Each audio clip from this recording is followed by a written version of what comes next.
Hello, good morning. It's Saturday, the 27th of October, 2012. This is Joy 99.7 FM in Accra and affiliate stations across the country. This is the Joy News channel on Multi-TV, and this is Newsfile. It's your weekend news analysis program on which we take some time to dissect some of the major headlines in the world of news. This morning, I'll shortly introduce my guest to you, and I'll tell you what we're talking about. There are about four major things that we're discussing. First is a whole litany of promises coming from the various political parties, to the extent that now we're hearing about possibility of free housing for Kaya, 350 senior high schools. The NDC, on the other hand, is promising some free education in partnership with Huawei, etc. The bigger question we're asking, are the promises getting excessive? Are the promisors exhibiting desperation or just dreaming big and feasibly too? That's the first subject to be tackling this morning on Newsfile. This week gone by as well, I'm sure you have heard about the tape on which a voice talks about bringing in a few people from Libya and a few other places. That voice, it is alleged, is the voice of Anthony Cabo, former youth organizer of the NPP. He has come out to deny it, but the security agencies, indeed the Deputy Interior Minister, tells us that there's an investigation underway. As we go through this era of tapes and denials, what do you make of how the security agencies are handling or not handling these matters? And how should we, you and I, the electorate, react to these tapes? This morning as well, we spent some time talking about the credibility of the Electoral Commission. You have heard that the presidential candidate of the New Vision Party that was eventually disqualified is alleging that he essentially bribed two EC officials just as a bait to prove corruption. That case is under investigation by the police. We'll find out whether the EC should be doing more to establish its credibility, or whether or not in the history and the scheme of things, these are regular challenges that come up as we get closer to the election. And then finally, the Public Accounts Committee seems to be getting into another tangle with Attorney General Benjamin Kumbo. The committee literally asked the AG to submit some documents dealing with the Woyome matter. The AG has declined, giving some legal reasons. We'll be finding out whether or not the AG is employing evasive legal gymnastics to stall the committee's query, or the committee is making a major legal mistake by pursuing these files even while the matter is in court. This is Newsfile on Joy 99.7 FM in Accra and our affiliates across the country. We're on the Joy News channel on Multi-TV, and we're online at myjoyonline.com. It's exciting to hear my guests have their say on all that we discuss, but it's also exciting to hear you tell us what you think of the various subjects. And so we post them on Facebook, we tweet them, and we tell you about them so that you can also respond on Facebook, facebook.com/joy997. On Twitter, I tweet at KO Nkrumah. And if you're listening, you can also send us a text in reaction, 1422 across networks. We'll be happy to share them with the rest of the world. Let me introduce my guest to you this morning. Abdul Malik Kwekubako is the managing editor of the New Crusading Guide newspaper. Chief, thank you for being with us this Saturday morning. Welcome. Felix Ofosukwache is with the Trade and Industry Ministry. No, you are no longer there? I left the place a long time So where are you now? Well, I'm now with the Research and Advocacy Platform. Okay, so you are now full-time with the RAP, the Research and Advocacy Platform. They brought out that tape with the voice that we are told is Mr. Cabo's voice. And to my left is a man that I'm sure many of you are familiar with in the NPP, Michael Quay Jr. He is the Greater Accra Regional Deputy Secretary of the New Patriotic Party. Samuel George Nate is a Special Assistant to the Housing Ministry. He's going to join us very shortly as we start off our conversation. And let me remind you of the discussions we're having this morning. You are hearing a lot of promises now from across the political divide. Are the promises getting excessive and smacking, perhaps even of desperation? Or are the promisors exhibiting a bigger dream and a bigger commitment to achieve for our nation? We'll interrogate that issue later this morning. You're also hearing about tips, and more denials. So what do you make of how the security agencies are handling or not handling these matters? How should we, the electorate, react to these tapes? And finally, when we get to the subject of the NVP founder and the Electoral Commission officials who are being investigated, I'm asking whether or not the EC should be doing more to defend its credibility. Should we be worried about the EC's credibility? Or do these accusations and allegations usually come up at a time like this? Let's hear your thoughts. 1422 across networks, facebook.com/joy997, or you can send us an email, newsfile@myjoyonline.com. Mike, I will start with you. And we're hearing a lot of promises from your party and from across the political divide as well. First, you are promising free senior high school. Now you're promising free healthcare to under 18s. You are promising about 350 senior high schools, hundreds of thousands of houses yearly, including free housing for porters. Are you guys getting desperate and resorting to a gallop of promises, or these are feasible, bigger dreams with a stronger commitment to achieve? Yes, sir. Thank you very much. And a very cherished morning to your viewers, your good self, and fellow panelists. I find it quite strange that with regard to the promises galore, we don't seem to have any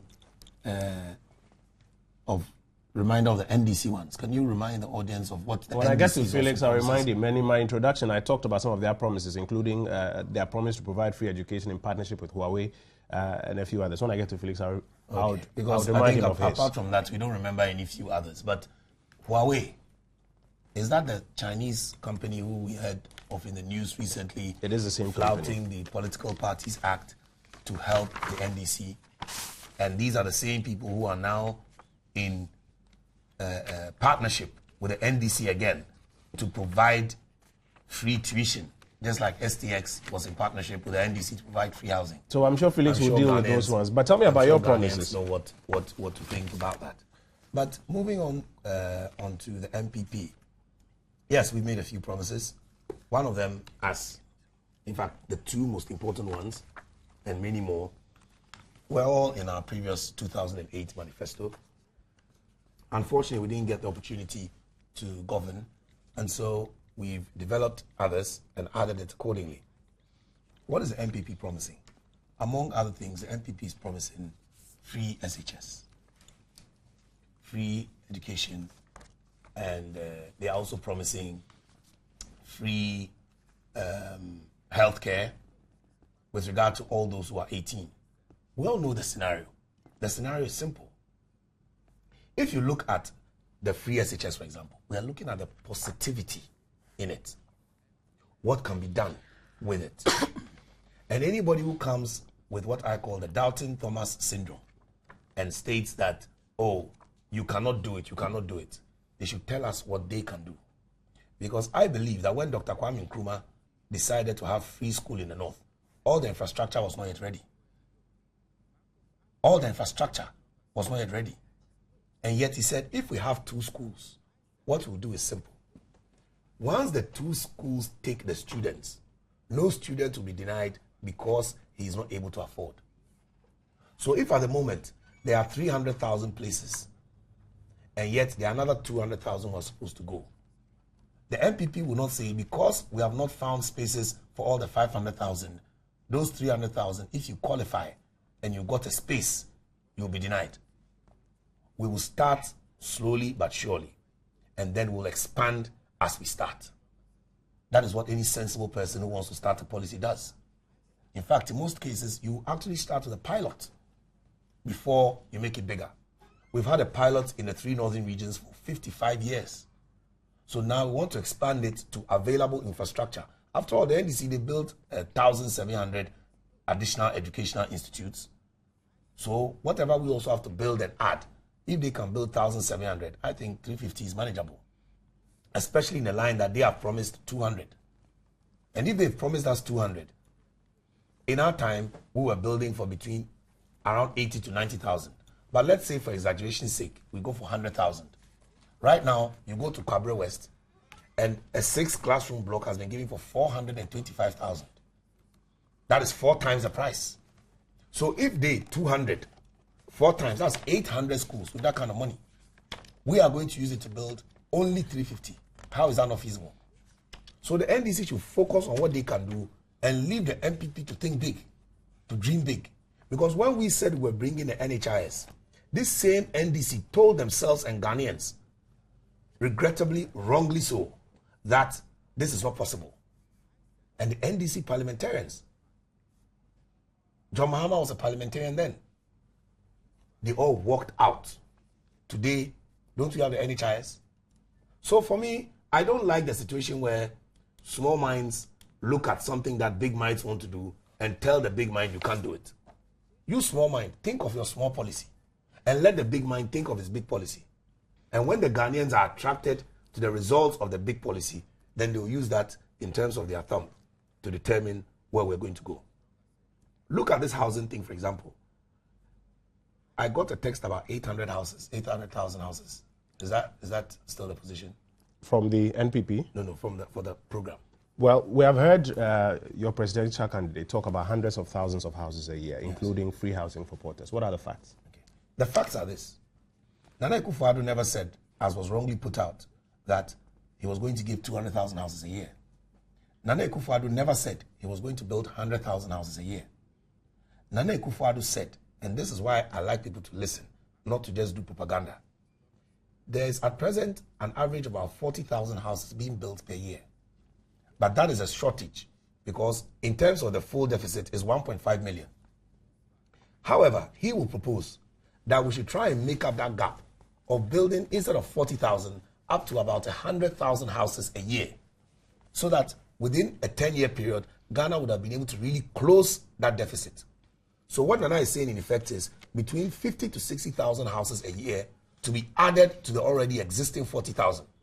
Then somebody takes it and for propaganda's sake, first of all, reports it wrongly as 200,000 a year. Then somebody else comes and says you build 100,000 houses a year. So it's either you don't understand or because you know some people have not been able to get free SHS and therefore cannot go and read themselves the statements either on the internet or in the newspapers, you lie to them via what I will call oral media. That is very unfortunate. So in this new promise of an extra 60,000 a year, yes, what's his breakdown plan to ensure that it's not just one of those promises that we are hearing being thrown up in the air? We are going to work on it. And I'm always excited when the media, as soon as MPP make a policy, they want the costing, they want the source of funding, they want a breakdown plan. But my brothers in the NDC, they came up to us in 2008 with a big promise of one-time premium for NHIS. I'm waiting for you to ask Felix one question for me today. What is the breakdown plan of the one-time premium? Because at least we are in a position and we are now putting everything together by the grace of God to come to government. They are in government. The question is simple. In 2008, the NDC promised us one-time premium. In 2012, they have not delivered. Can we trust them? Simple answer, no. So they've not only not been able to deliver, for 4 years, they've not been able to tell us the breakdown plan. Now, sometimes our friends, for the sake of propaganda, they go around talking about how MPP promised jobs for all and how come that they've not been able to give everybody jobs. The same NDC manifesto, if you look at their 2008, page 46, they said employment opportunities for all those who are willing and able to work. Does that mean that, they've also failed on that promise? And if so, why are they making such a referral, which at best I'll describe as irrelevant? Because every government is saying we are going to give to those who are available and willing to work. That is also based on opportunities. Look at the NDC promises, and it's very important to point some of these things out. The NDC promised that Freedom of Information Bill will come into force when they come into power. Ghanaians, have they delivered? If not, so can we trust them? As you catalog, if I may describe what sounds like promises that the NDC is here to fulfill, my question to you about your extra 60,000 still stands. I haven't had a direct answer. You are saying you are still working on Oh yes, we're working on the details of it. Okay. But we've done the assessment, and we also know that we need up to about that to fill it in. And we've put it together. Which is fine. The only difference is that I am not part of the Housing Policy Committee. And so you can't I won't speak be to able the specifics. give you the exact details. But what then happens? What then happens is that as you catalog their failed promises and as you are telling me you are working on this, the impression that the consumer is getting out there, which is what is getting us onto this whole discussion, is that all of these parties are going about making lots of promises, many of which are not well grounded. Not at all. You are not getting me right. I never said that the policy has not been costed. It has been costed, but I don't have the details because at the end of the day, I'm not in all the various policies. I'm under education, so I know the details there. But even with the housing policy, the thing is this. We are saying that there's a deficit, and we are going to build between 50 to 60,000 houses. And out of the 50 to 60,000 houses, some are going to be government, some are going to be private with grader, and that is why Nanado met with grader, that they should also bring a proposal of how we can fill and achieve this whole thing. So that is why it is a policy in progress, and he signed an MOU with them to move on. But you don't have the specifics to speak, for instance. No, we don't have the specifics because... Explain how he's going to give free housing to porters within a 4-year period. How does that work? No, if we are talking about free housing, this is a policy that has been put together. It is also going to be implemented simply. The government is going to take care of that. But for the areas where the government is not going to take care of, we've signed an MOU with Grader. Some people came up and said MOU is not binding. It's a manifesto binding, but a manifesto is an MOU with Ghanaians. So any party who has a manifesto with Ghanaians also intends to lie. So what? It's not Grader will build these houses Grader for free will build for these people, or what?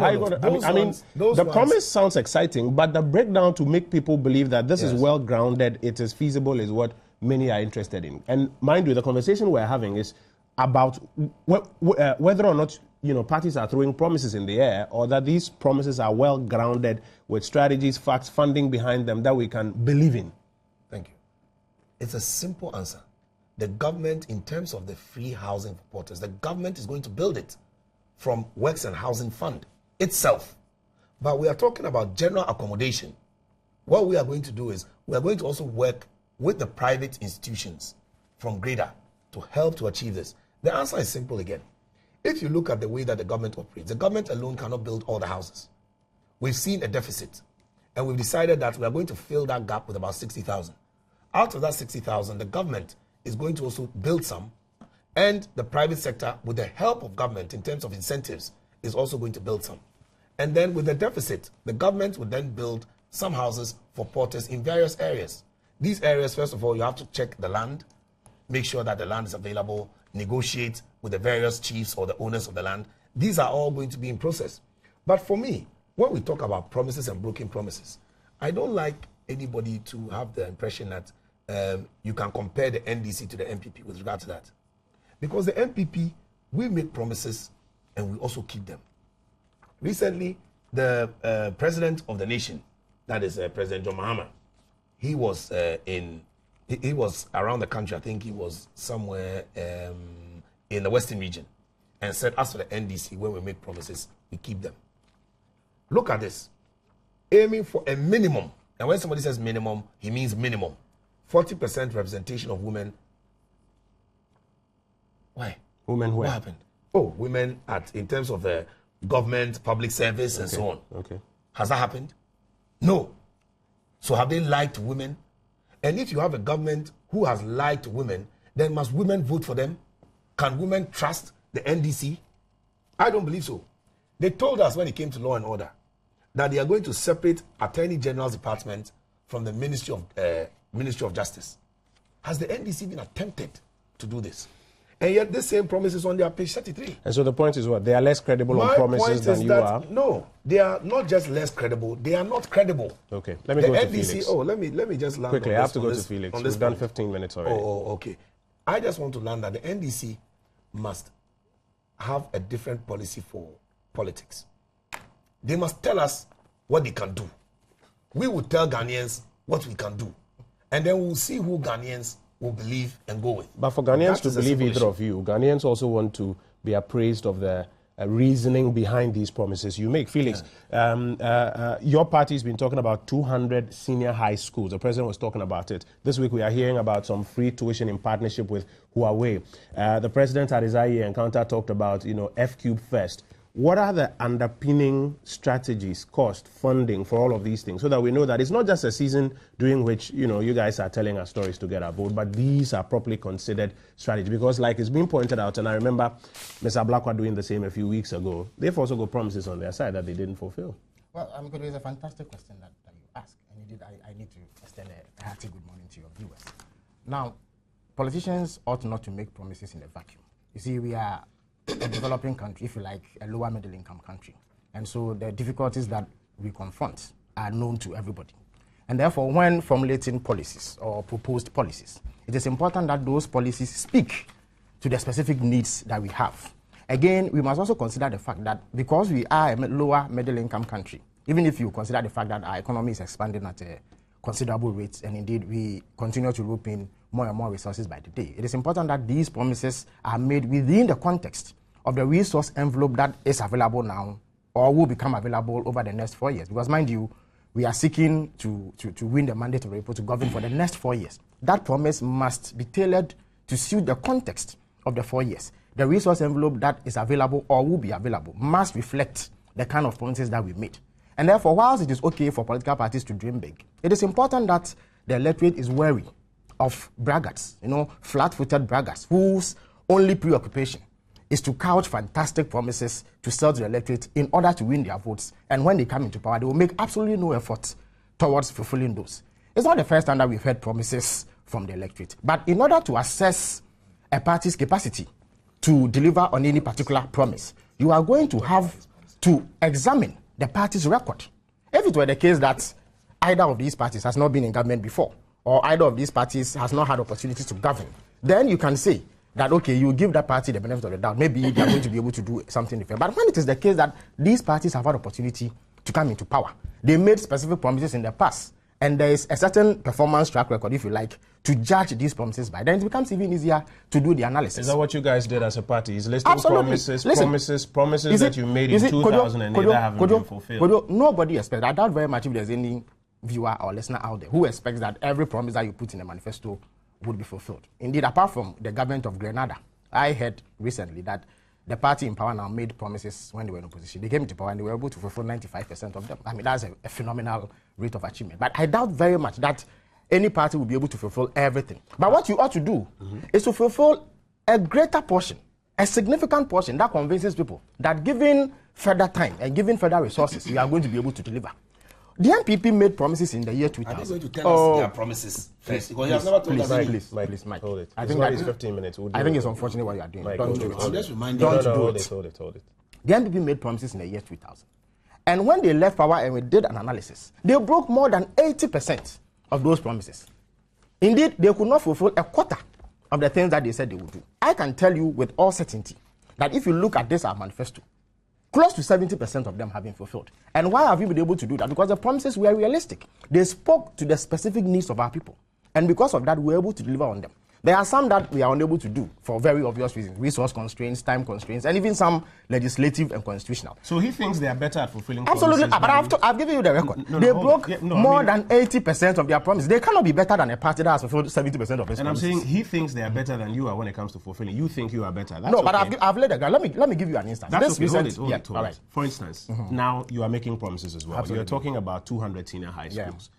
I have been, for instance, speaking to the Deputy Education Minister, trying to get an understanding of him, how much it's costing, what are the timelines, what are the periods, where are these schools located, so that the electorate can come to a point of believing that these promises you are making are not just fanciful promises. You are saying we should just rely on your claim that you've done 70 of what you promised and therefore believe what you're saying. The record is important. First of all, this 200 community senior high school is captured in our manifesto. Let me point out that the MPP's claim of 350 is not in their manifesto. If it was such a key promise that they believed they were going to fulfill, they would have put it in their manifesto so that people like you can hold them to it when need be. But the point I want to make is that these 200 are going to be done. We are going to do it 50 per year. In other words, between 2013 and 2017, every year we are going to put up 50 senior high schools. Again, the distribution is going to be based on the needs of particular communities.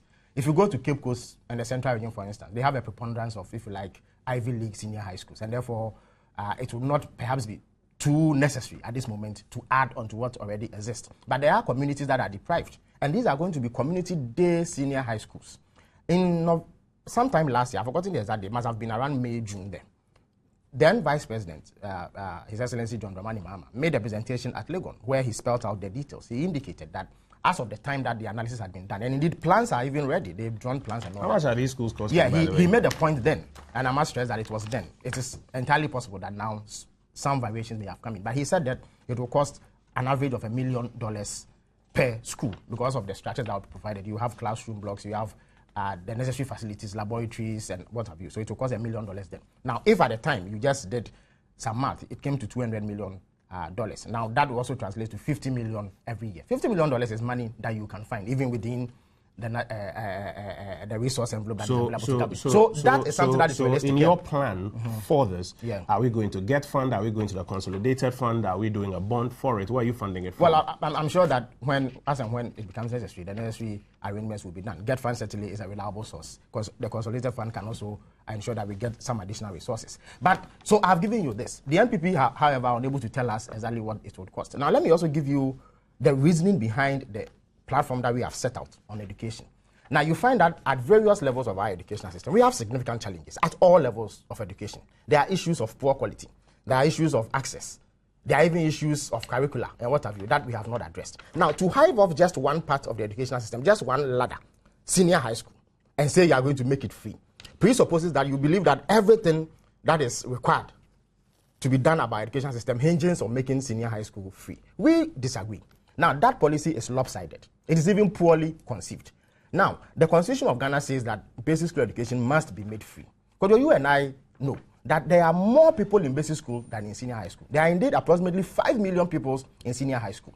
Therefore, if more resources become available to any government and you want to really make an impact on the lives of your people, what you do is to ensure that at the basic level, that is, every Ghanaian child who is qualified to attend school has a minimum of basic school education. It is actually a constitutional requirement. Before you dream before you dream, it doesn't mean that when you are turning attention to basic school, you don't do things to ensure that within the foreseeable future, you are able to ensure that access, quality, and even affordability are addressed at the senior high school level.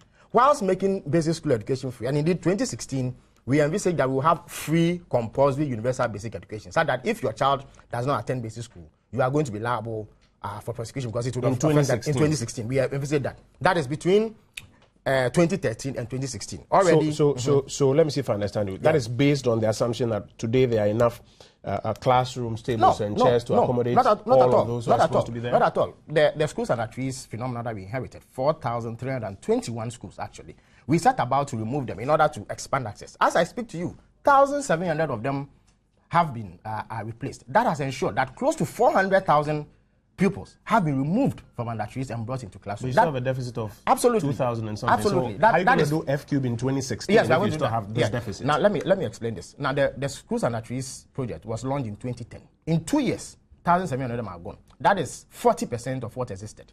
By 2016, the remaining 60% are going to be removed. And when we say we are going to do it, you believe we can do it because we have done it in the past, not too long ago, just a matter of 2 years. We've been able to remove about half of it. So in the next 4 years, we are going to remove the remaining 60%. That would ensure that more students are removed from sitting under trees and brought into the classroom. Of course, expansion will go on even in existing schools to ensure that they are able to admit as many students as possible. Again, the free school uniform, free exercise books, free laptops interventions are going to be expanded to ensure that as many, if not all, of them are covered by 2016. So we guarantee free universal basic education by 2016. Having done that, then we come to the senior high school level. This will be done concurrently, I must emphasize.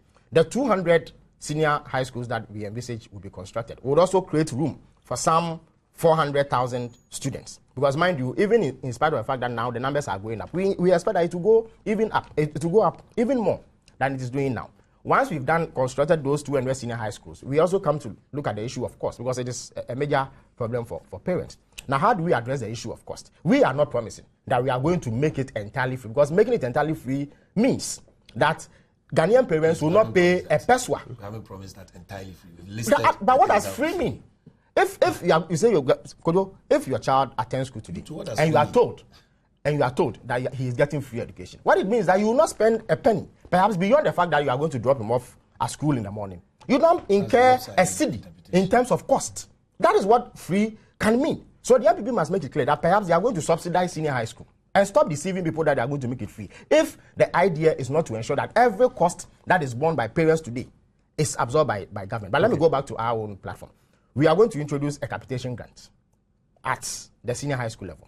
Whilst doing that, we are also going to ensure that the subsidies, or if you like subvention, whatever you choose to call it, that is currently paid to these schools. What does this capitation grant do? What is your budgetary estimate for absolutely. it? When The capitation grants, we do same for those in the basic school at the moment, but certainly it is not free. We envisage that if you picked the number of students per head and found a certain amount that if you paid to them was going to ease the burden on parents, we will do so. So again, how many students are there are 720,000 students as we speak. And what is your budgeted we envisage that we envisage that by 2017, January 2017, when our mandate would have ended, 1 million of them will be in senior high school at the moment. Now, again, you have to determine on a needs basis what would have to go into this capitation grant. But it is a commitment that we have made. It is money that will be determined. So today you are making that commitment. Absolutely. But what are the numbers that back that commitment? Yeah, but I've told you the numbers. I've told you the numbers of students now. 720,000. The numbers that we expect. Capitation grant. Yes, but I'm saying that would have to depend. It will have to depend on the needs of specific students in specific schools, because you don't have an omnibus situation. Not all schools are day schools. Not all schools are boarding schools. So it has to be. And the question that people ask is that when parties are making these promises, they expect, or let me ask it in a different way, do you find it unreasonable that people are saying, when you're making these promises, you should be able to tell us today that this is what we are budgeting to spend on this by this time, this is where we are funding it from? But that is true. But education is a very fluid sector. The needs change consistently. And I'm saying that when somebody says, I'll give you a capitation grant simply means a certain amount, a specific amount. That would have to be determined by persons with expertise. You just don't know that now, even as you're making this promise. I cannot hazard a guess and say, let me ask you about Huawei. What's this plan with Huawei? Yeah, let me say that if you have a policy to ensure free tuition at any level of education, the only thing that I want to say about this is that Huawei, which is a private entity, if they so wish to partner governments to finance.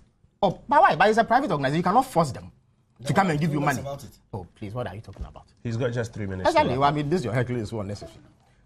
A private organization says that we want to help you address some cost need that you have in education, and that if you can identify where we should put such money, we'll be able to help you. I don't think that it is an issue that should raise any eyebrows at all. To the extent that the processes are transparent. So clarify for me, this is not a promise coming from the NDC. No. This is a commitment coming from Huawei as a company. Exactly. We cannot make promises on behalf of companies. They say that, well, they are willing to partner government in terms of providing some financing to assist our education. So it's not a promise that the NDC has made on behalf of Huawei. It is possible that as we go forward, they may decide that they are not going to engage in that, sponsorship altogether. You cannot hold them because it's a private entity. So I think that must be divorced from a specific manifesto promise that we have made as contained in your manifesto. So let me ask you a question and take the same question to Kweku. Are you guys getting desperate? Are your promises, litany of promises, marking of desperation, or are you finally dreaming feasibly big and showing a bigger commitment to achieve them? We on this side don't suffer any delusions of grandeur.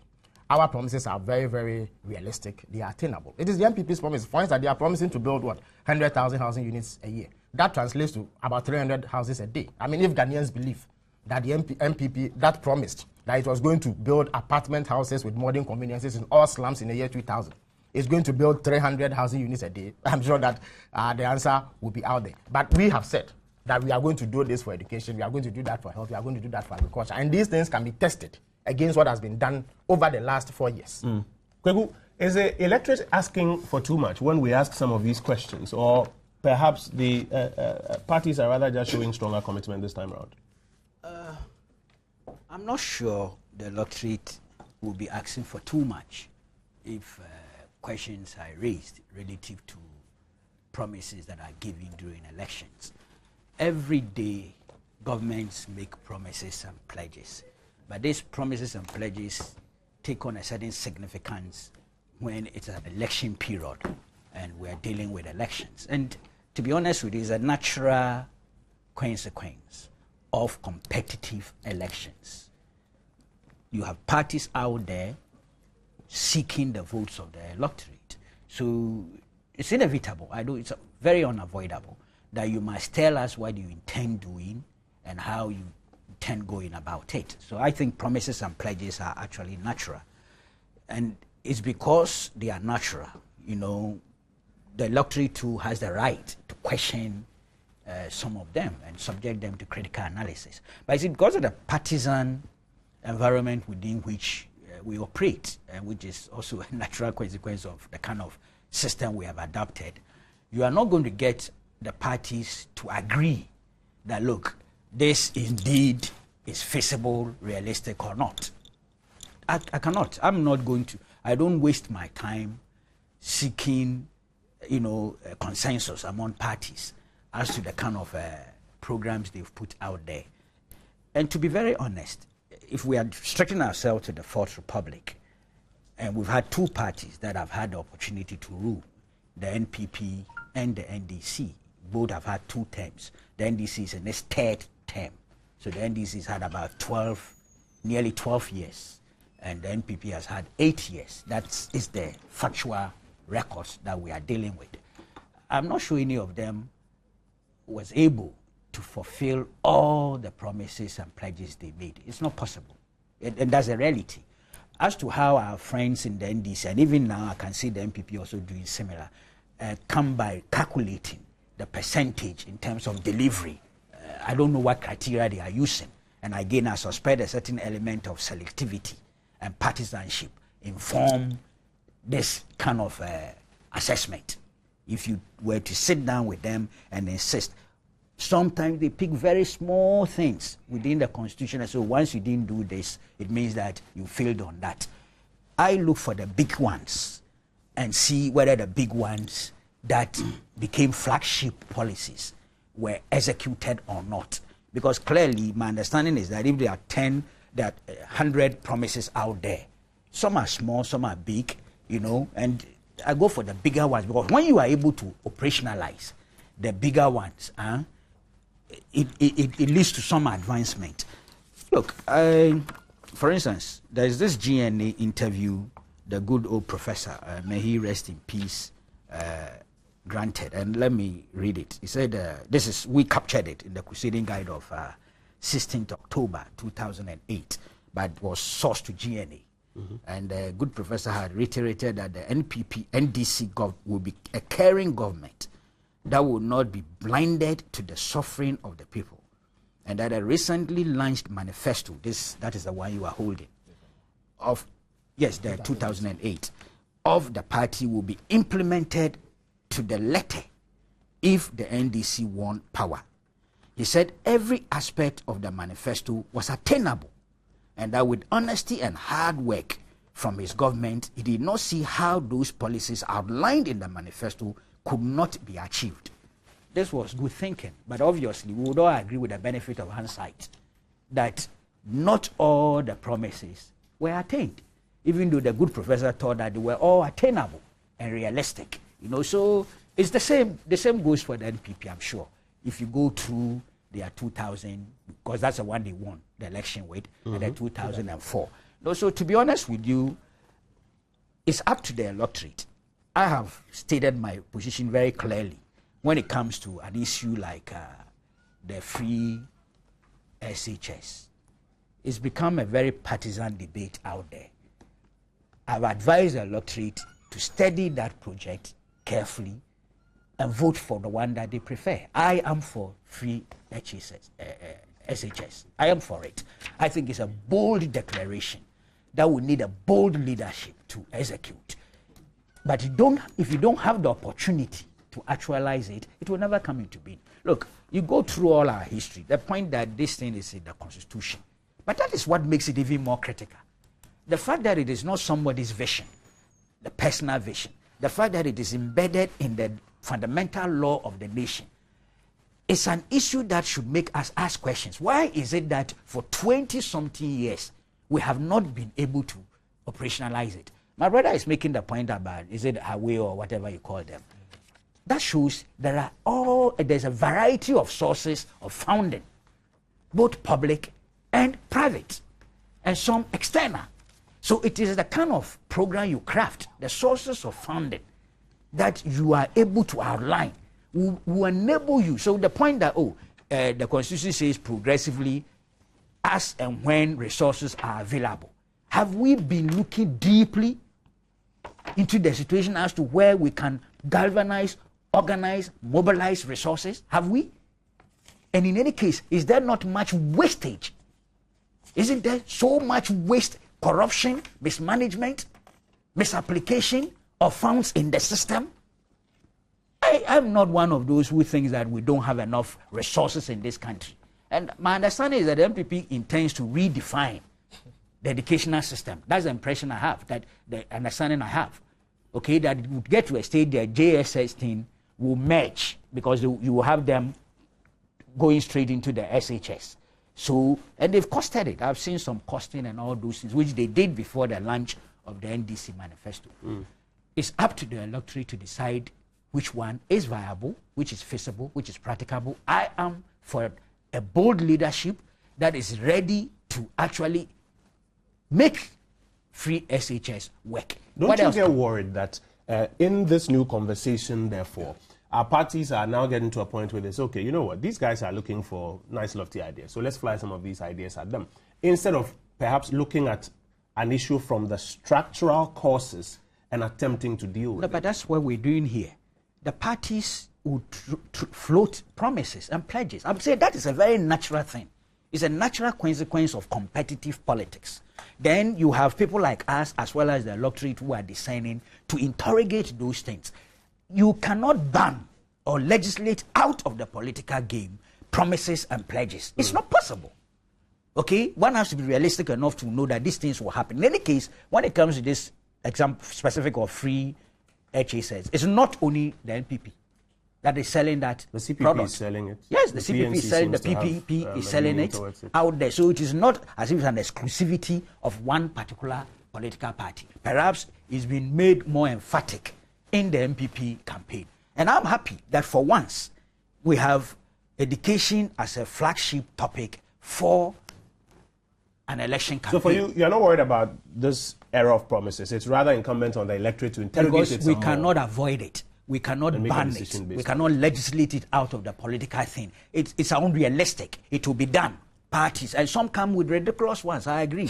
Some will say all sorts of things. Like which we are ones? left to somebody. No, it's not fair. It will be. No, I don't see that. I see that as a very fine pledge. It's how you. No, please. I'll give it to you. You see, I see that as a very, very important. But there are people sleeping on the streets and at marketplaces and in kiosks. Hundreds of thousands of Ghanaians across the nation, especially in the urban areas. Is this drift from the rural area to the urban area? What are we doing as a people, as a government, to ensure that that thing does not continue to happen? So imaginative policies ought to be brought out. It is the how you do it. But if anybody says, look, it's a phenomenon there. This Kayo people, people and all, so many shoe shine boys and all, they are all Ghanaians. Because of the economic imbalance, the way we have developed our economy, the structural imbalances, people have moved from the rural areas to the urban areas. It's a phenomenon. They are a veritable source of armed robbery, organized crime, so many things. So if somebody were to come up and say, look, let's find a way of housing, providing shelter for these people, it's a fine policy. No doubt about that. It is the how you do it. So if you question it, I say it's your legitimate right to question it. And in questioning it, you compel the person to give you more details as to how he's going to execute it. That is part of democracy. We do not have the luxury of an alternative in this quest. Because nobody is going to shut down and say, I'm campaigning. People are going to talk. Okay? Some of the talk will be realistic, some will not be realistic. But that is what we are doing here. That's what we are doing here. It will continue as long as we have competitive politics within the democratic framework. Finally, what do you think the electorate doing this interrogation should look to? Should I look at their track records of who's delivered more, or should I look at which promise actually sounds feasible and makes sense? Both. Both are unavoidable. You have to look at their track record. You look at their integrity, their credibility, their current performance. Those, especially, it's always more, the weight there is more on those in government. Okay, those who've come into government and gone still have that track record to be assessed. But those in government, the incumbent, is challenged. That's why sometimes I tell people that the incumbent, apart from advantages, also has its disadvantages because it's immediate. Its governance has an immediate impact on the electorate that will be going out to vote, and they will be using that. So both questions are legitimate. Okay, I've got 5 minutes. I'll give you 2.5 minutes each to rebut anything that you think you need to speak to. All right. You see, the problem is not about what challenges we have as a country. We all know the challenges. But we also do know that we are at a certain stage of development. That does not allow us to address all our problems within the limited time that we have. At least, certainly not in the next 4 years. And therefore, when parties come making promises, it is the business of the electorate to do an assessment that says that are these people able to do what they say they are going to do in light of the realities, the objective realities on the ground. Now, I would never dismiss the need to address the rural-urban drift. Certainly, it has created challenges for us. But when you live in a country where there are people who render essential service to the state, you have doctors, you have security men, security service, I mean police, fire service, the military, and what have you. You have nurses, you have teachers, people who render essential services to the country. But these people have not benefited from any housing scheme from government. Now, a party that is in opposition and wants to come to government says that I'm going to leave all these people and go and build hostels for Kayaye and other people who may not have places of abode as we speak. Now, let me. No, I'm not distorting. I'm not distorting anything. No. But I told you. You see, I told you that over the next 4 years, we will have a specific resource envelope. And therefore, when setting out policies, the policies must reflect the most important priorities we have at this moment. Again, how many Kayaye are out there?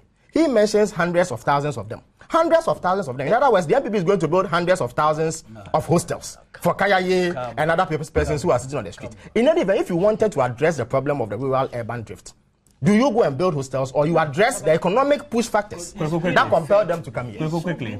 I cited that as the source for this drift, but I didn't say that building houses for that is the cure for the drift. I haven't said that. This is just a symptom. The drift. But I'm challenging. But I was not asked the question. I was not addressing the general. I am not challenging. No, I'm not. Maybe I mentioned your name. That's why perhaps you get the position. No, I'm not attacking your position. I am attacking the position of the MPP. I am saying that the proposition that they've put on the table now will not address the challenge, and that all that they are trying to do is to win votes. Okay, quickly, 1 minute, and then I come to Mike. Doctors, security personnel, teachers, civil servants all need accommodation. The Kayayu or also needs accommodation. Also need. So it is the kind of program you craft and how you allocate resources. We are not going to be in a situation where we say that because teachers provide more essential services than the other citizens who are streeting on the streets, we should ignore them. It's not possible. And I'm sure my brother will say that. So it is the kind of program you craft. And in the course of crafting a program, you have a presidential candidate who is identified Kayaye as those who must be part of the list of beneficiaries. But you have not been able to do the essential things. Why do you go promising things? Who says you have not been able to do the essential things? Have you given houses to all doctors, all teachers, all security service personnel? No. I still get the question is being posed wrongly. You see, you've deliberately created a distortion of your own. No. And you are inviting us to interrogate that distortion. But what is the plan? I don't see that. I don't see that. I am saying there is a multifaceted program. It's natural with all governments, and I believe even this government, in handling its housing project, has a variety of houses, different levels for different people in the society. That's what it means. You are not going to be able to say that let me build houses for teachers and civil servants before I go and build for the ordinary people. You can't do that. No thinking government will do that. And not even this government, I'm sure, is not doing that. Of course not. But of course. Especially when the party making the promise has a track record of making a similar promise in the past. Then we'll go for a break. You have similar promises. Let him have it. Mike, 2.5 minutes and then let's go for a break. You're tired already? I can't be tired. I can't believe the NDC. Let me give them an example. Since they decide not to follow their tradition, but to follow the CPP tradition by most of them claiming to be Nkrumahs. When Kwame Nkrumah said free school in the north. And again, that is not true. Could you let me put it on record here? That there's no free school in the north. What government pays the northern schools is what we call feeding grants. I have had... But it's termed free school. No, it's not free school. You see, that's what I'm saying. That is the thing. And here I must blame you, the media, for allowing this falsehood to continue. I'm very surprised. Okay. Look, he has his Northern scholarships. It's a scholarship, but it's not everybody. He has his great affirmative. I agree, but when you say that there is free education in the north, it is a falsehood. Now the conversation is getting distorted. And that's why the now it's getting distorted. So Mike has 2.5 minutes. Felix. It's very petty. He has 2.5 minutes. When Kwame Nkrumah promised his scholarship, his feeding grant, his free school, the value is the same. When he promised it, that value is the same policy. There were only 2 schools in the north. He didn't say that I'm going to build 10 before I start it. And what of the population? Unlike, it doesn't matter population. Because at that time, if there were only 2 schools, obviously, the places will be limited. But what you have, you deal with. The MPP is saying if we have 300 free places now in 2013, we will give them free school and then be expanding the infrastructure to accommodate those who are not in yet. But those who are in, they will not be out because they can't afford. So I'm very surprised that the NDC will become very negative and say that there are certain objective realities on the ground. And that if we haven't been able to achieve all of this, why are we doing this? I want to ask the NDC one question. Are we able, Ghanaians, to pay Woyume 51 million in the light of objective realities on the ground? He's doing his rebuttal. Let him finish. Objective realities on the ground. Does it allow us to pay Woyume? Objective reality on the ground, where teachers have not received their allowances. You gave him money that has been unauthorized by the court, where the court said, stay the money pending the final determination of the matter. You took an additional 34 million, boom, and gave it to Woyume. Are we able to pay him? Now, he also went as far as to say, have we done the essential things? Have we done the essential things before we paid Woyume?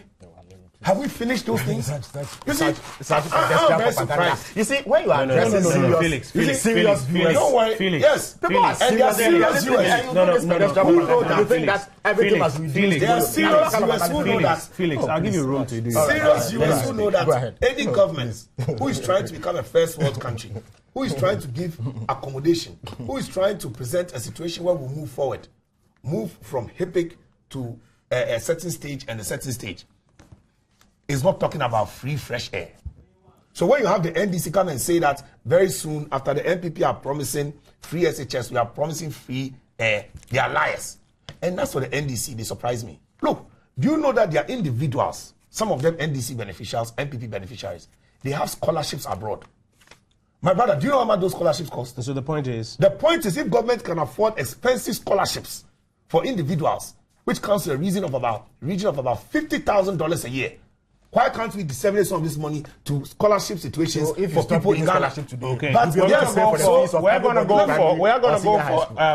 go for anybody that is selfish. We're going to go for a little break. This is Newsfile. When we return, I'll read some of your text and your emails, and then we'll move to other subjects. Stay with us. This is Newsfile on Joy 99.7 FM. Let me read some of your comments coming through on our text console on Facebook, and then we'll go to our second conversation. This one doesn't bear a name. Please add your names to your text messages. I want the MPP to tell us what they mean by free SHS. No student in Ghana today pays for tuition.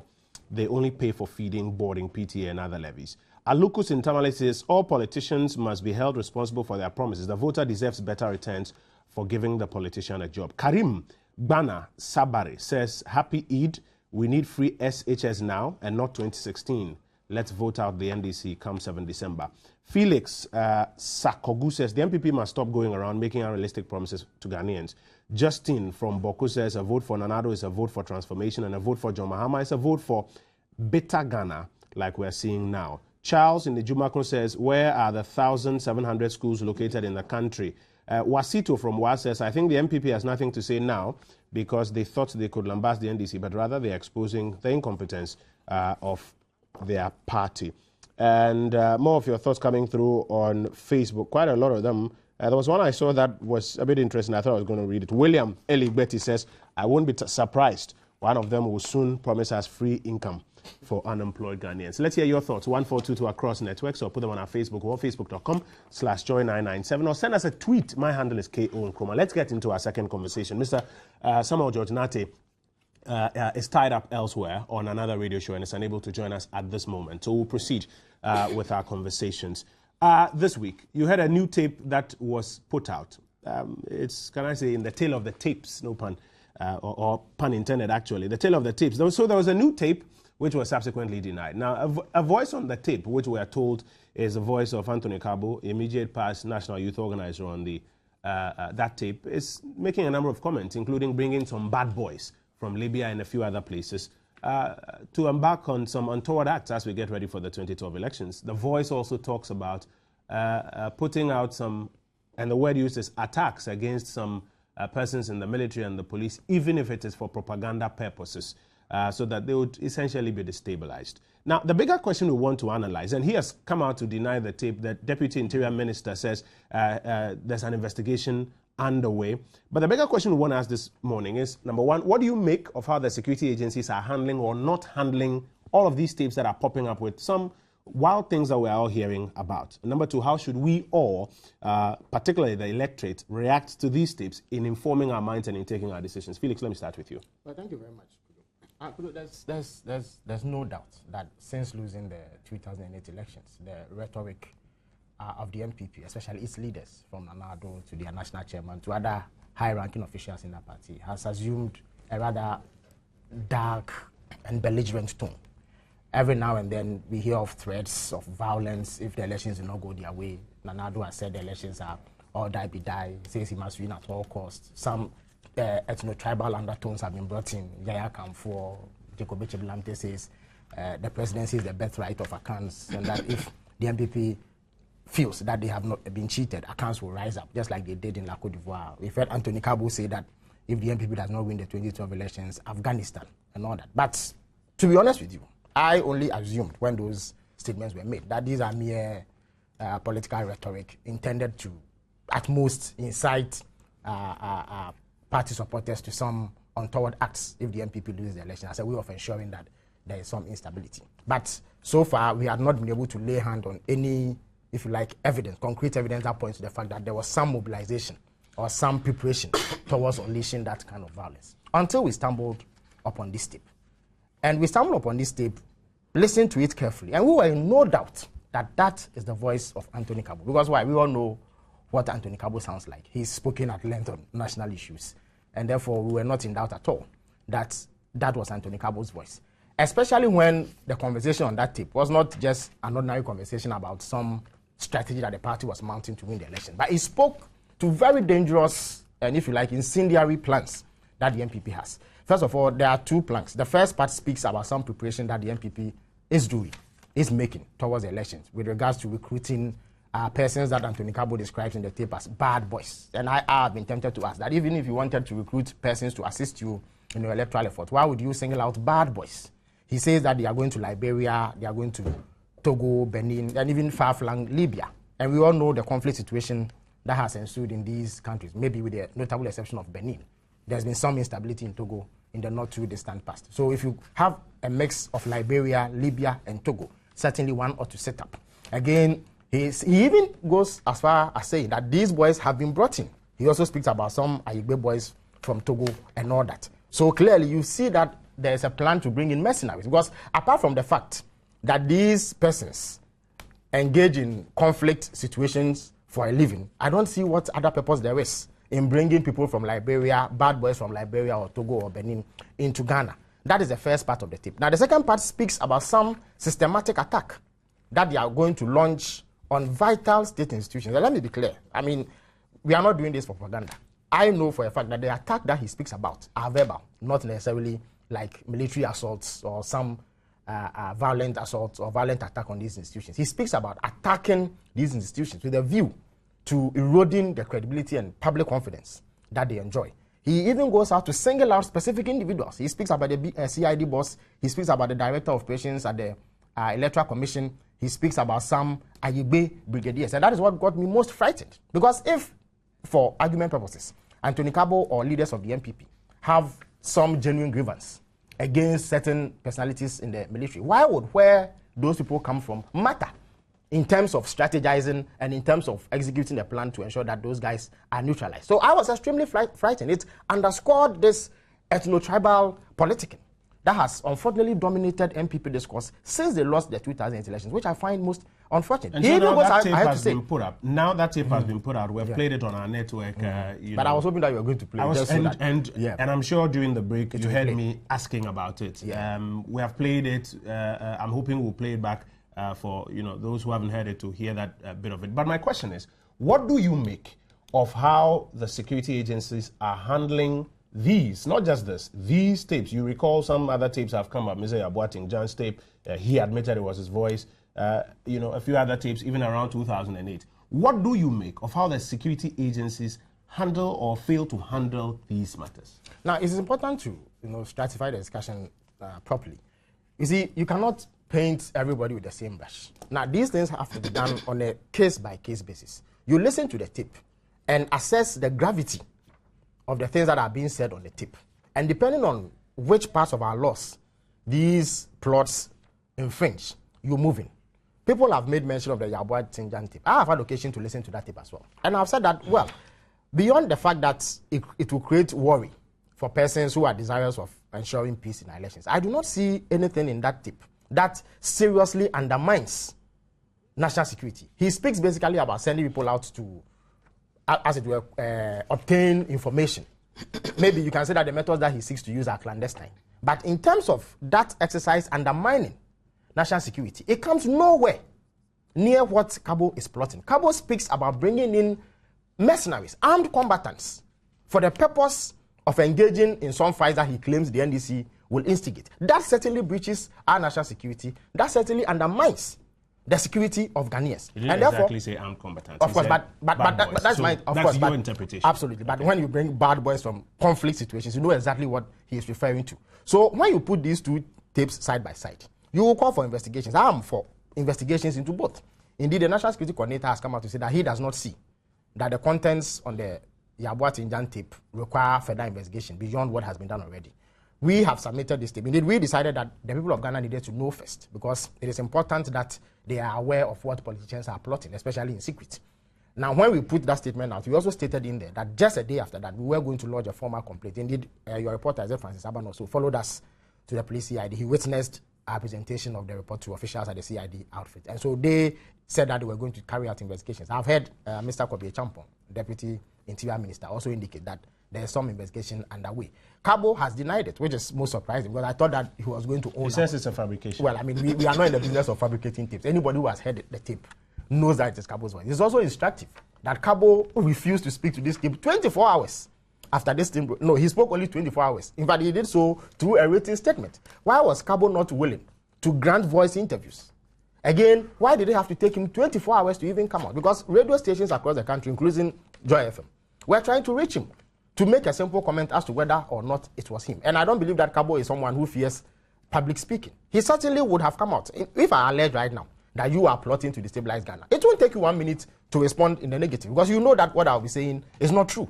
But Cabo was unable to do so. He went to strategize and then came out through a statement. Since then, he's not spoken. I even hear that he's fled the capital and he's in Laura, Nando. Of course, Laura, that's the constituency that he's contesting in. So clearly, it creates a bit of a worry. But you see... So you think it's fine the way the security agencies have been handling these like tapes? I'm saying that, the Kennedy Japan matter, when it came out, everybody agreed that certainly that matter needed investigation. It was investigated. As I speak, the matter is in court. There have been other tapes, like the Kofi Juma one, and then the one involving Kennedy Japan himself, indicating that he hired some thugs, 1,000 of them, to intimidate people in the Ashanti region and all that. But all of these require investigations. But you see, when these investigations are being carried out, there's a tendency for political parties to bastardize state institutions into cowardice, basically, so that you cannot act. If we don't move beyond that situation, we are going to have a situation where lawlessness reigns supreme in Ghana. But isn't that because when a tape of a particular nature breaks out and a particular party is in power, and I go back to 2008, for instance, a tape breaks out and a particular party is in power, and whoever is supposed to be on that tape happens to be close to the party in power, we find all sorts of reasons and justifications for which at the end of the day nothing is done. However, if it's somebody from the other side, you see some more stringent action, therefore leading people now to jump on a political bandwagon, depending on who is on or supposed to be on which tape. I raise the issue of objectivity. If you listen to the Yabua Tinjan tape, was there really something on the Yabua Tinjan tape that gravely undermined national security, which warranted, if you like, prosecution on Yabua Tinjan's tape? If somebody says that I was going to deploy some boys to gather information, yeah, he uses clandestine means, no doubt about it. But those clandestine... He talks about the fact that in previous times he had given them national but it was investigated. And going to do it I again. agree, but it was investigated. And national security found out that indeed no such thing had happened. So certainly it was the case that Mr. Boatinjan was saying things that he certainly didn't have capacity to undertake. That has been investigated. National security feels that the security of the state was not threatened and that the voice on that tape did not warrant further investigation. This is an assessment that they have done. I'm not in a position to counteract what they have said. But this Cabo tape, if you put it side by side with the Yabua Tinjan tape, you find that there's a gulf in terms of the gravity of what is being said there. Certainly bringing in mercenaries cannot be. And again, the final point I wish to make before Mike comes in is that if you also observe the political terrain, you find that the NPP actually is implementing some of the things that Cabo says on that tape. Because they have attacked those state institutions. They have attacked the IGP. Sir John called for his dismissal some time back, citing very flimsy reasoning. I've heard Mr. Damboche himself make such claims. The NPP consistently attacks state institutions like the Statistical Service. They have attacked the Electoral Commission. Indeed, only last week I heard a tape in which Kennedy Japan called Mr. Afarijan a drunkard. It is part of the systematic effort to erode the credibility of these state institutions. With a view to ensuring that they become paralyzed when they have to take action against Let me such hear things. you. Yes. I'd like to start by pointing out that the research and advocacy platform, of which Felix is a head or a member, they are the ones who came up with these total fabricated falsehoods that Kabu has replied to. And in the long run, as Kabu has asked, they should apologize to him for what they have said, the lies. And why have they tried to do that? They've tried to do that because they want to come up with the argument that when you weigh the Yabwatinjan, look at this. You go and commit armed robbery, and when they catch you, you say, but Tai's own is bigger than mine, so I'm not an armed robber. What are we talking about? Kabu is supposed to have said a few things. And I want Ghanaians to listen to what Kabu is supposed to have said. That he's going to go to Liberia. He's going to bring people from Liberia and Libya to come to Ghana. Kabu, that young man, what capacity has he got? Because he was telling me now about capacity to undertake, to bring rebels into this country. Nana Akufo-Addo, the man who went through an election before, lost, come back, is campaigning. The man who has fought for human rights of this country. Unless he can give Kabu that, what are you talking about? Kabu. And please ask them, where did Kabu say these things? Where? Because at least the man is sitting right here. Where? Can he give us? I just want the answer. You want me to give you? Yes. Where? But you know that. Where was he supposed to? Yes or no? Tell me yes. Where? But it's not a yes or no answer. No, it's where. Where is the name of the place? I didn't ask you for a sentence. Let me answer. Where? Let me answer you. My brother, where? Are you going to let me answer or not? Answer where? But I'm Not not a answer it sentence. the way I deem appropriate. Then Not how you want it. if that's the way they ignore it, I'll go on. Yeah, okay, you finish. I'll have my take. It's supposed to be at a Go place ahead. called Semis. Semis. Have you been to Semis before? Yes. Will you go and sit in Semis, an open bar, and plan insurgency? Oh, come on. Research and advocacy. Give Ghanaians some credit. And you know the worst part? The person is saying this, and you are hearing the noise and the cars in the background. So he was in an open space. Kabu went and sat in an open bar and started saying, you know what? We are going to bring some Liberians. You know what? We're going to bring some Libyans. This is cheap politics. You know why? Kojo, are you aware of the technology, the technophone, where you, Kojo upon Nkrumah, you speak in, hello, my name is Kojo. Your voice sample is taken. Then Felix Ofosu-Kwakye speaks in and says, I'll go to Liberia. I'll go to Libya. Go and bring insurgents. Then they put that voice down and they say, your voice sample, say those same words. And he says it. Is that not Kojo upon Nkrumah's voice talking? Have you heard of that technology? So this is a fabrication So based on... I am surprised because when Baba Jamals came and they were denying it, they mentioned this same tape and even came to a press conference talking about this technology.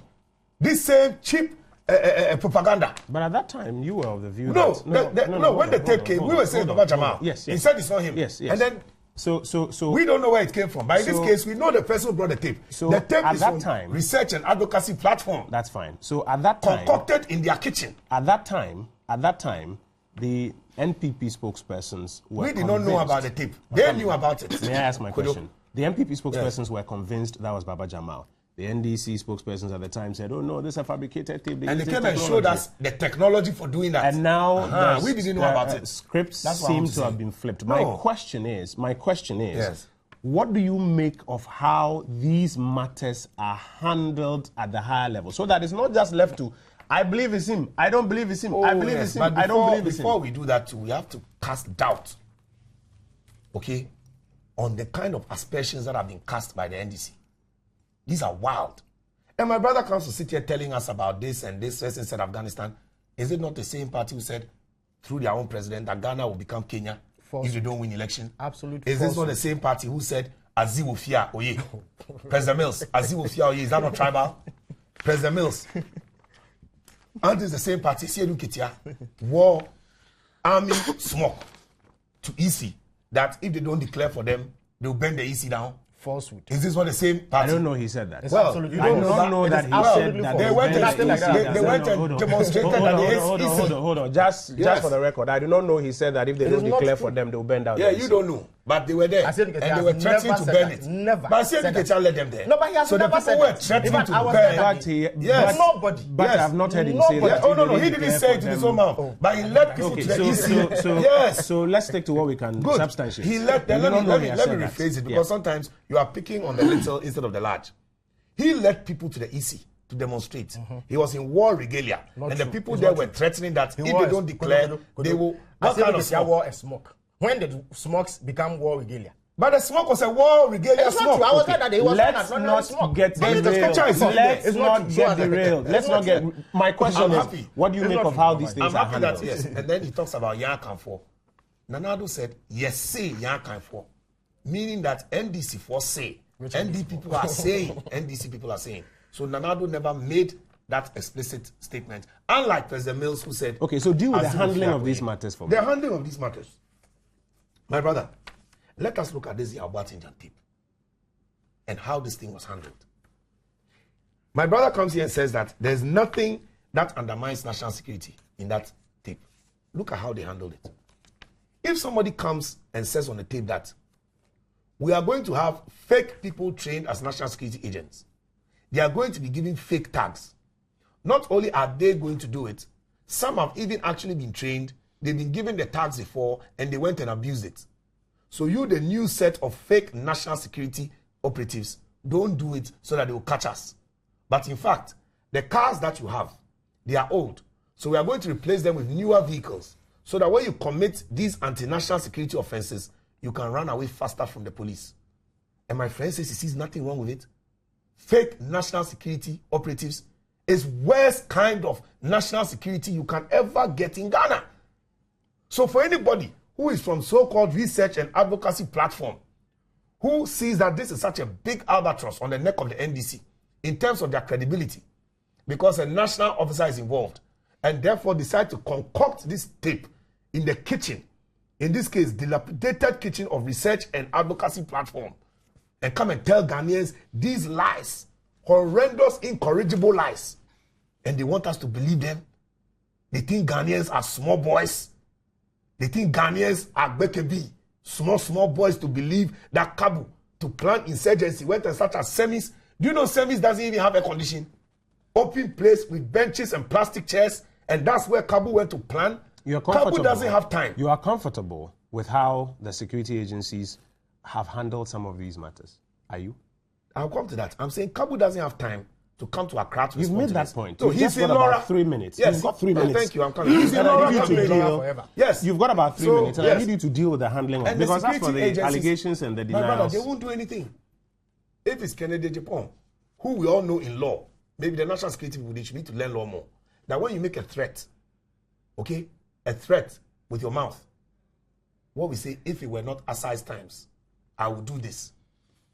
It doesn't constitute an action. Every simple lawyer knows this case.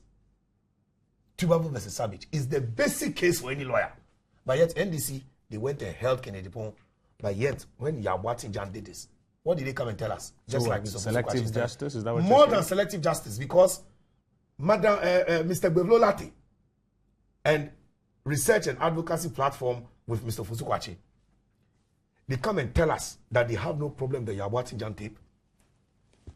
Do you know that that tape also talks about using state funds to even pay these fake operatives, and using state funds to pay them to go and commit these crimes against the state, and nothing is done about it? And not just that, Mr. Gweblolaki says he's listened to the tape 5 times, and that in his opinion, there's nothing wrong with it. I have listened to this tape 10 times, and it is not Kabu, because Kabu never speaks in that mellow tone, funny voice that they put there. Yes, the voice may have been sampled, but Kabu did not utter those words, and even the level, because you see that thing too, it doesn't help with the pitching. They were not able to pitch Kabu's voice. The It is a Deputy complete Interior falsehood. Minister says there's an investigation going on. You're confident that Yes, he should it tell will us be about the handled well. investigations. They should be investigating the Baba Jamal tape. They should be investigating Yabwa Chinjan. And when they find out it is not Kabu, but yet it is Yabatinjan, then Kobie Champon should be telling us what the state security will do to him. Which prison will he go to first before his trial, more than 48 hours? Which court will he go to? That when he goes to a court, they will charge him with treason. Which court is Yabatinjan going to go to? That is what Ghanaians want to hear. Let me ask you a final question. You are a lawyer, you are a father, you're also a politician. Yes. What goes through your mind when you hear yourselves as politicians, whether it's through fabricated tapes or actual tapes, speaking of some of these things? You think that you guys are doing us a job that we can all be proud of at the end of the day, or that at some point your politics is taking you to desperate edges? Collectively, and I'm going to ask the same thing on Felix before I go to conclude. I like the question you asked me when you said also as a father and as a Ghanaian. It is very sad when we have a political system whereby we have this accusation here, that accusation here, EC officials, EC chairman, national security, MPP, NDC, today this, today that. I'm telling you, Kojo, in the long run, it is not the best for Ghana. The problem we have here is that, as a politician, do you sit down for people to fabricate such stories about you? How do you think that collectively we can? That is why I am proposing that they must come with the idea that in their party, no free SHS. And then we will also come and tell Ghanaians that free SHS, or whether it's scholarship or feeding grant, whatever they want to call it. I knew that schooling in the north is free. He's giving me the technical meaning. So let's go even for technicalities. I am saying is that we should talk to the electorate and realize that, look, in the long run, what is this about? It's about politics of ideas. Come up with your idea, I come up with my idea. But these fabrications will never help Felix, Ghanaians. quickly, as a collective of politicians, are you comfortable with how you have been handling, whether they're fabricated tapes or real tapes, and the kind of things that have been coming out of all of these? Well, I have one principle. If it is wrong, it is wrong. It doesn't matter which quarter it comes from. So that when I hear political opponents consistently beat war drums, then declare that the elections are all die be die, declare that there will be war in Ghana, declare that there will be guerrilla warfare in this election, say that Ghana will become Afghanistan, I get worried. And that's why I have had occasion to condemn Nana Addo consistently for his all die be die comments, which I believe has spawned all these series of activities on the part of the MPP that aims to undermine the elections. But the most important thing is that these matters can be investigated. There are scientific processes for determining whether it is somebody's voice or not. We are convinced that that is Anthony Kabu's voice. There is no technology that will enable you mimic somebody's voice exactly. There will always be differences. What is on that tape is Kabu's voice, and that is why Kabu himself has not been able to speak to it till date. He's denied it. No, he's not able to speak. He's not granted a voice interview because he knows that that linkage will immediately be established. But the fact of the matter is that when they speak about fabrications, we are all witnesses to that pitiful fabrication they did with Baba Jamal, where they concocted bank accounts, they brought ghost names as persons owning bank accounts. How do you think that as politicians, various parties who seek to help us reach whether it's a better Ghana or it's, what's your own as well? A transformed Ghana. Yes, we can move away from these, frankly, unhelpful conversations and do more of the kind of conversations that make us better or transformed. Well, I doubt if you stumble on evidence that a political party is plotting violence, you can say that it is not helpful. It is your duty as a citizen to bring it out, expose it, and give it to the relevant state agencies, which is precisely what we have done. But what we ought to be asking and what we ought to be condemning as a nation is a situation where political party activists threaten violence as a way of capturing political power, irrespective of which political party is on. And again, the final point is that unnecessary tension and violence that ensues during elections, be it by-elections or general elections itself, the situation where party activists are beaten and driven away from police, and those are the things that, as a people, we must show a collective anger towards. Once we do that, we will spare ourselves these machinations that undermine our national security. No, quickly, you see, I won't respond for 3 minutes, just 1 minute, because of that particular angle of the Kabu. It's fair on Kabu, he's not here. Kabu has not responded because Kabu can choose the means by which he responds. My brother, press statement is not acceptable to the media. And he's all the way, and then on this, but you can add to it. He's all the way in Laura. Let me hear. He went to Laura. It's okay. He went to Laura after this talk a second time. It's okay. It's okay. You went to Laura after this broke Felix, it's okay. It's a matter of record. Let me hear you. So before I deal with the specific in terms of cabo tape, I just want to make a general statement. This subculture of ethnocentric, inflammatory language that sometimes come into our politics. I'll be surprised if there's anybody in this country who would suggest for a moment that it's a peculiarity of one particular party. I'll be surprised. I really, really would be surprised.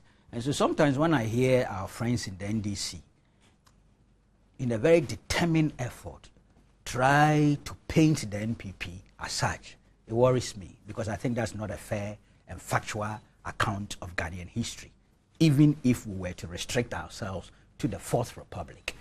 And Felix has tempted me so strongly, but I'm resisting that temptation, because I could give examples of ethnocentric and inflammatory language that had been applied by top members of the NDC in this Fourth Republic. We appear sometimes to forget and seek to look at only those that we perceive as such in recent times. I would resist that temptation today. Otherwise, I have an account here. I've read some of them here before. People who played gun politics against their cans, who they perceived to be dominant in the MPP. People who actually called for violence as people to stand up and fight, because even in the Bible, people wage battles to create kingdoms. We have people who at rallies in the presence of candidate Mills and ex-President Rawlings shouted to the people to go and build their muzzles and then also learn how to shoot guns. All these things have happened under this republic. And they don't all belong to the NPP party. So let's try and sometimes be fair, so that when we're given the specifics, then we deal with the specifics. Otherwise, if it's a historical account, we'll do it and then balance it. And then it means that we're all guilty, so everybody's innocent. Anyway, now let's deal with this cabo matter. I have listened to some of the recordings. I hope it's the entire thing I've listened to. It's about 2 minutes. Then it might be the entire thing. And the voice sounds like that of cabo. And I said sounds. The operative word is sounds. He has come out and denied that it's not his voice. For instance, the Jambuatin thing, people tend to forget. He didn't do a total admission of the contents of the tape. When he said it was his voice, he also went ahead and said some aspects had been doctored. So we should put on record that this is what Jambuatin said. Now, my worry, and I made this point last Wednesday, journalists, we have that tendency, of course, when we get some explosive material, we have the tendency, and I have been guilty of that as well, or if I've been a practitioner in that particular practice of we throw light on it, we go public with it before we even think of reporting it to the police. We used to do this quite a lot some years ago because we thought the institutions of states had been caught by a certain inertia and we didn't trust if they would deal with it. So the idea was that if you throw light on it, then they are compelled not to ignore it. But you see, there's something that I'm beginning to think is happening to us. And I said it, RAP, that is the Research and Advocacy Platform.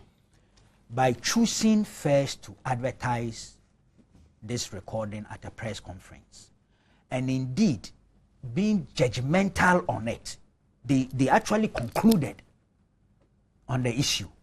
They found Cabo guilty of whatever offenses that they thought Gabo was committing or had committed relative to the contents of the tape, and actually made a political issue out of it, or if you like, political capital, and also, of course, propaganda capital. Before they formally lodged a complaint with the police. You know, that in a way disables the police from dealing with the issue in a dispassionate, objective manner.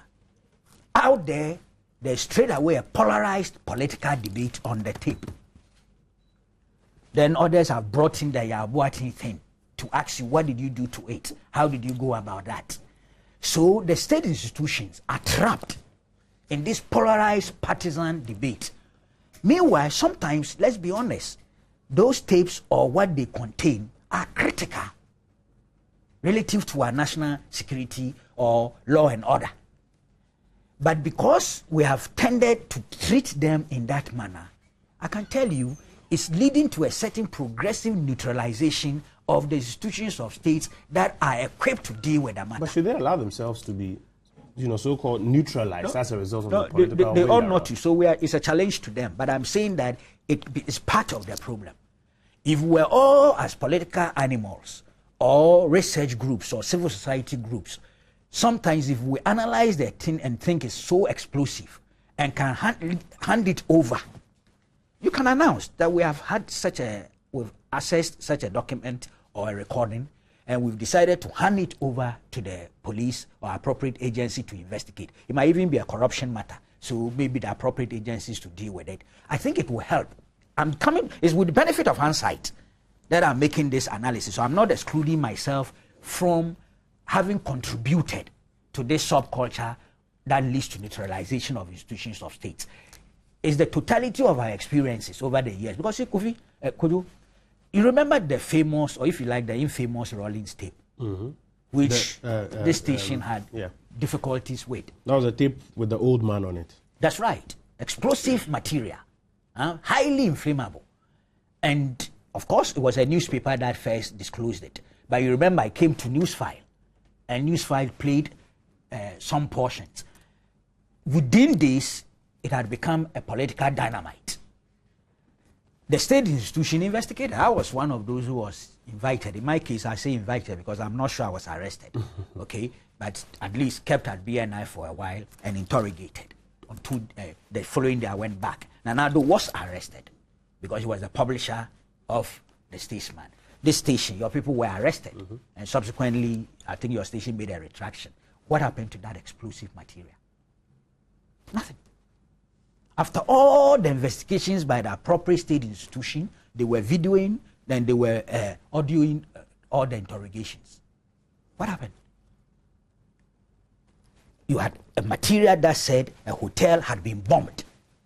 And the person who had bombed the hotel was the one saying he had been asked to go and bomb the hotel. I mean the Ringway Hotel of the Akufo-Addos. You had a voice that was talking of having committed arson in a house that belonged to a former security operative. These are explosive materials. So you say again, the precedents of our failure, abysmal failure, to deal with such things, especially this so-called secret tapes, because I don't see the Kennedy Japan tape as secret tape. That was not a secret tape. Both tapes, the one on Adom and the one on Oma, is not.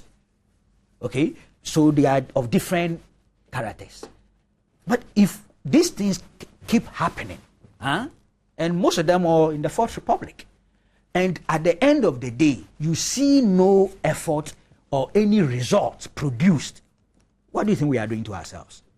So it will get to a state nobody's going to take any of these serious tapes serious. Maybe secret tapes serious. For all you know, maybe one of it could inflame and explode this country. So I'm advising, and I'm part of those who need this advice, that perhaps when we lay hands on such material, we ought to handle it properly. And it comes back to even the security services. And I'll be very frank with you, brutally frank. I think the Yabuatin tape, Felix thinks there's not much in there. I thought there was something in there. But the way and manner it was handled, the Ghana police, the CID, there was a formal complaint to the CID by a group, is it a concerned Ghanaians or so, at Martin Ajay Mensah's group. What has happened to that complaint? Just like RAP has formally lodged a complaint. And we are hoping the police will investigate and give us results. What happened to the Martin Ajay Mensah's group's petition to the police? Before the police could do anything, the National Security Coordinator went public and said that he had listened to the thing 5 times and that there was no anything in it. Subsequently, Yabuatin told us he was invited on 2 or 3 occasions. Which, was he the only person invited? Is there a list of witnesses? Which tape was it that was examined by the national security and not the police? Is it the same tape the group that complained sent to the police? You see, again, so on all sides, we don't handle the thing with appropriate professional touch, there appears to be a certain whole posture that will not lead to any real results on such things. That appears to be what is happening in this country. And to so achieve sooner than the later, real secret tapes will lose their value. And that's the danger. But to achieve a real result, what's your recommendation? Oh, I say I support investigations into the Cabo But they tape. always tell us they are investigating. No, but you're asking me my recommendation. I'm not a police officer. I'm not a security official. I'm a journalist. I'm an analyst. And you are asking me, and I'm insisting that a dispassionate, a professional investigation should be conducted into that, just like the Yabuatin one. I think that we should disregard Bevlulate's answer to the press that they had finished investigating. We should disregard that. We should go for the formal complaint that was lodged with the police and ask the police to tell us today the status of their investigation. Who and who have they invited? What is it that has happened? So give us results. If indeed the police end up doing serious professional investigations and they come out with the results that there was nothing in it, I think there'll be a more credibility with that. The same with the Cabo thing. I said the voice sounds like Cabo.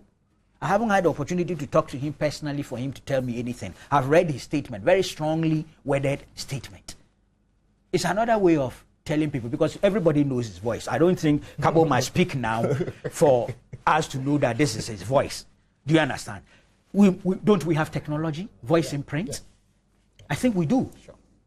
We have experts who can also find out if indeed there are gaps and deliberate attempts to distort. We must find a way of dealing with this. Kennedy Japon's thing was open, but see what we did. First charging him with some outrageous charges and then coming back. See what we did with that. We thought it was inflammable, was explosive. So let's treat this other secret tapes with the same level of commitment to unraveling the truth. Otherwise, look, it will become the convention or the culture that the tapes will come and go. There will be no results. And in any case, then why are we wasting our time? Yeah, if I may step in briefly. Again, I disagree with Kweku's position that merely because there's some political, for want of a better expression, circus around it, some political brouhaha and back and forth about it, the security agencies or indeed other state agencies are prevented from doing the work that they have to do. Not that they are prevented. They are paralyzed. Yes, but I don't think that should be the case. I don't think that should be the case. I mean, the Kennedy Japan matter, for instance. There was a huge political brouhaha. Indeed, elements of the NPP besieged the CID headquarters and even engaged in acts of violence. They vandalized state property. When the matter was taken to court, a state prosecutor was actually attacked. His car was smashed. But it did not prevent the police and indeed the courts from hearing the case. As we speak, the matter is before the courts. In the, what do you call it? Let me digress a bit. Not necessarily to do with security matters, but look at the Electoral Commission.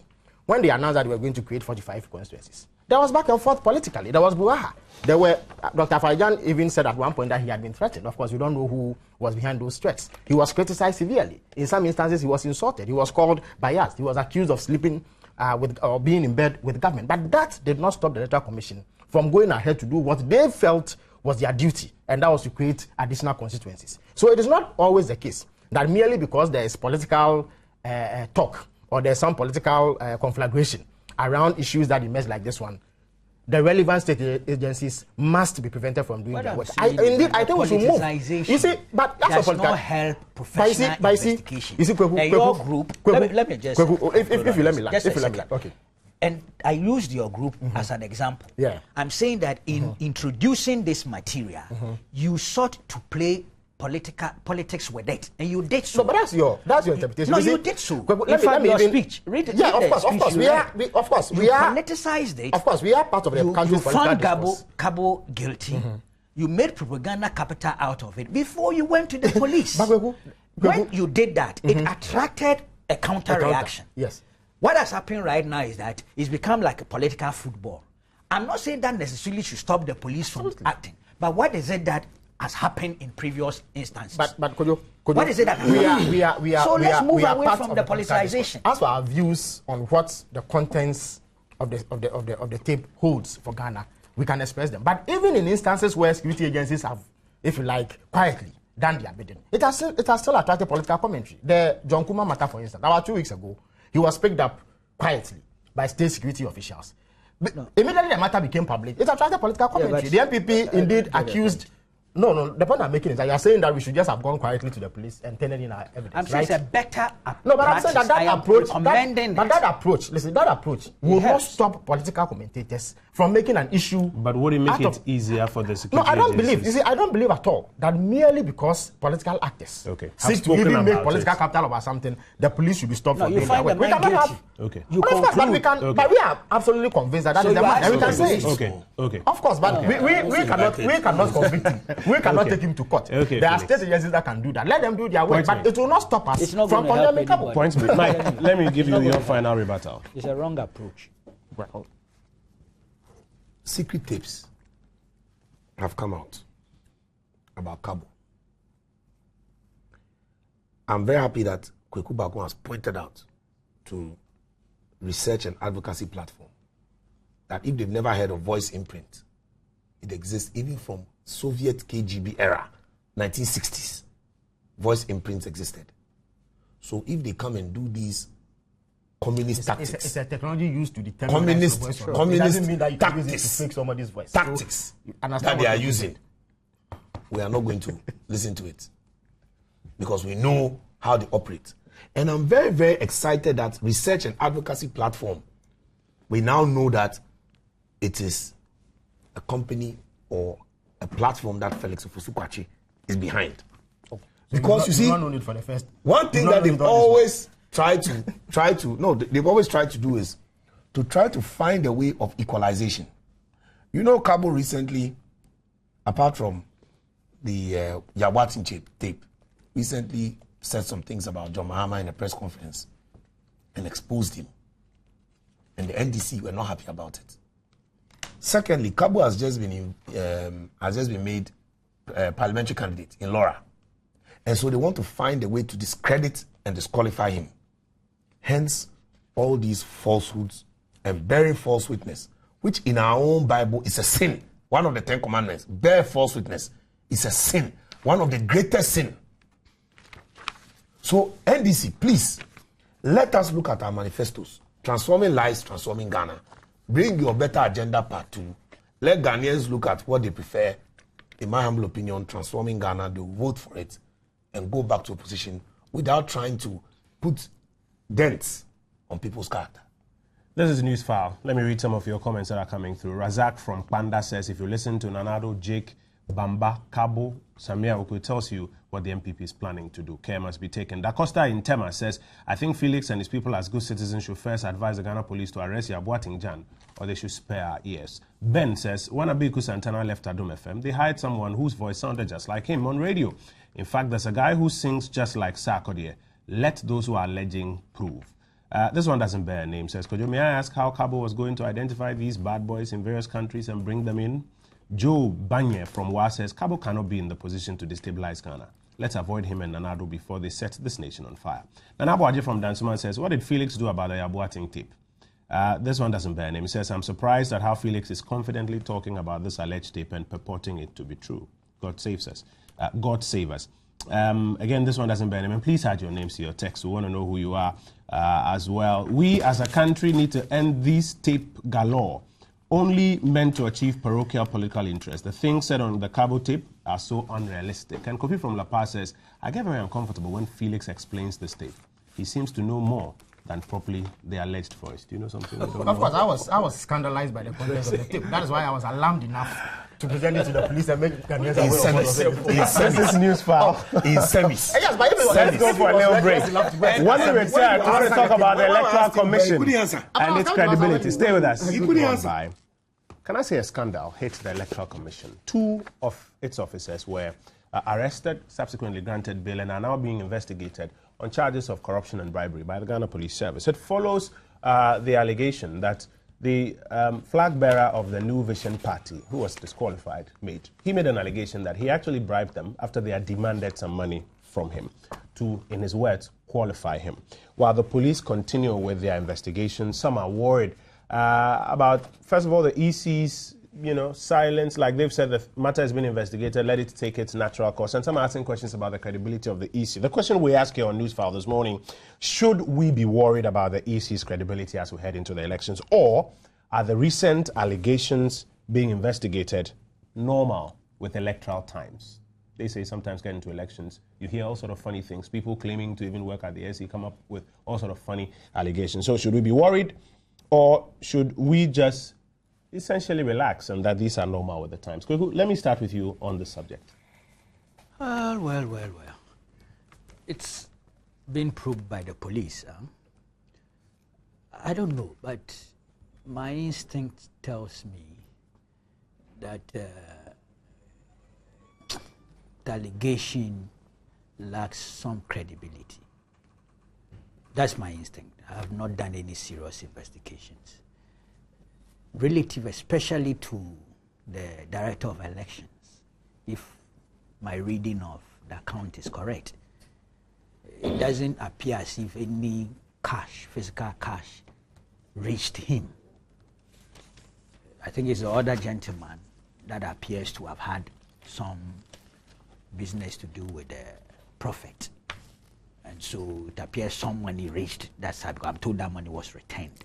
So that part ought to be investigated. See, people's reputations are at stake. Apart from that, the EC's own integrity too is at stake. I have confidence in the EC, not that they are above reproach.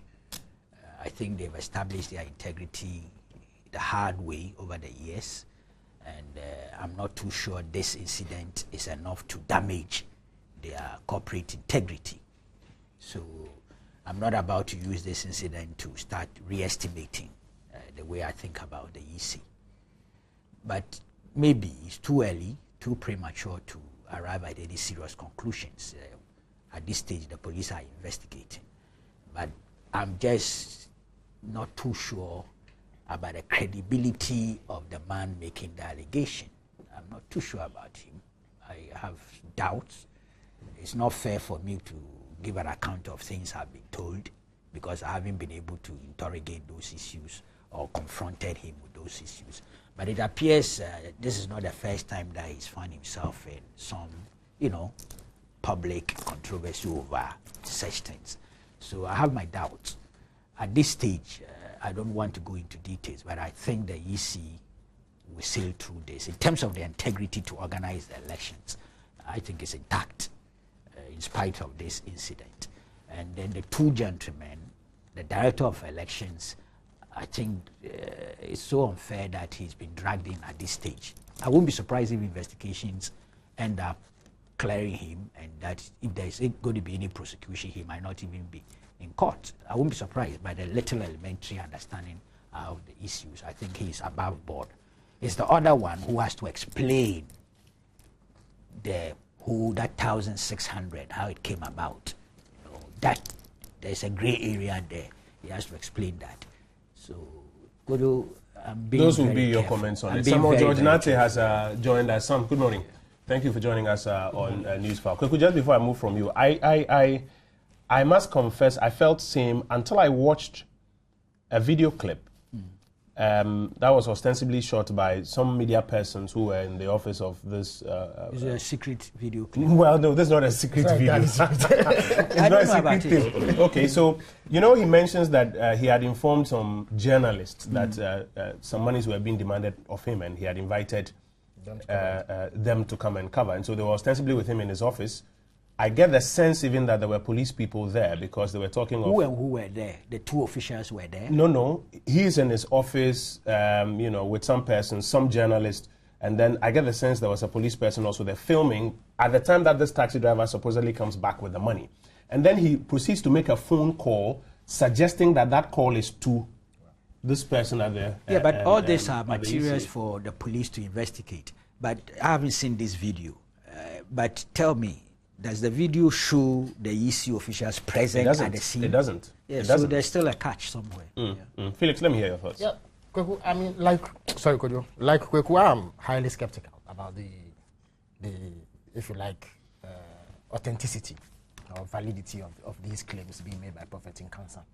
But I like to keep an open mind on some of these things. The Electoral Commission is composed of human beings, and as human beings, they are just like everybody else, susceptible to or amenable to some of these things. And therefore, when these allegations are made, it is important for the individuals concerned themselves and the image of the Electoral Commission that it is investigated thoroughly.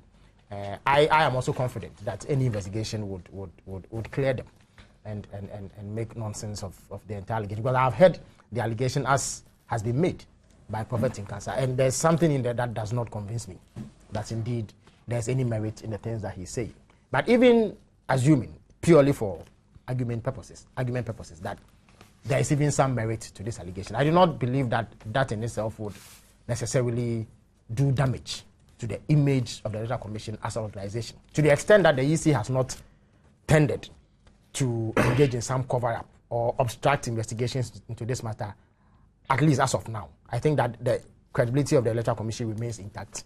They've demonstrated openness. They have allowed the requisite law enforcement agencies to do their work. And if it is established that indeed something untoward happened, I'm sure that they will be willing to give up these officers for the appropriate sanctions to be meted out to them, if for nothing at all, just to ensure that the sort of public confidence that we must have in them is maintained. Having said that, it is also important that we learn from this whole episode and see whether or not we cannot improve the processes through which officials at the Electoral Commission even interface with these public officials. What about some electronic submission of forms, for instance, to reduce the level of contact that specific individuals have with these parties, at least with regards to the processes leading up to the submission of forms, seeing as it is possible, that is, if these allegations, which I have serious doubts about, turn out to be true, that some persons can be influenced at the Electoral Commission. As we go on and these challenges pop up, I think that we should draw useful lessons and amend our systems so that as much as possible we reduce the opportunity for some of these things to be done. Having said that, I think it is also important to touch on, you are not discussing, but I think that it is closely related to what is happening. It would appear that persons who had themselves disqualified, or groups or entities that were disqualified, have sought to make excuses for their failure to sail through. And I think that it is most unfortunate because the processes were transparent. There was some advertisement in terms of the timelines for submitting it, at least in state newspapers. I also saw some in some private newspapers. Political parties have been through this over a certain period. Since 1992, the same process has been used.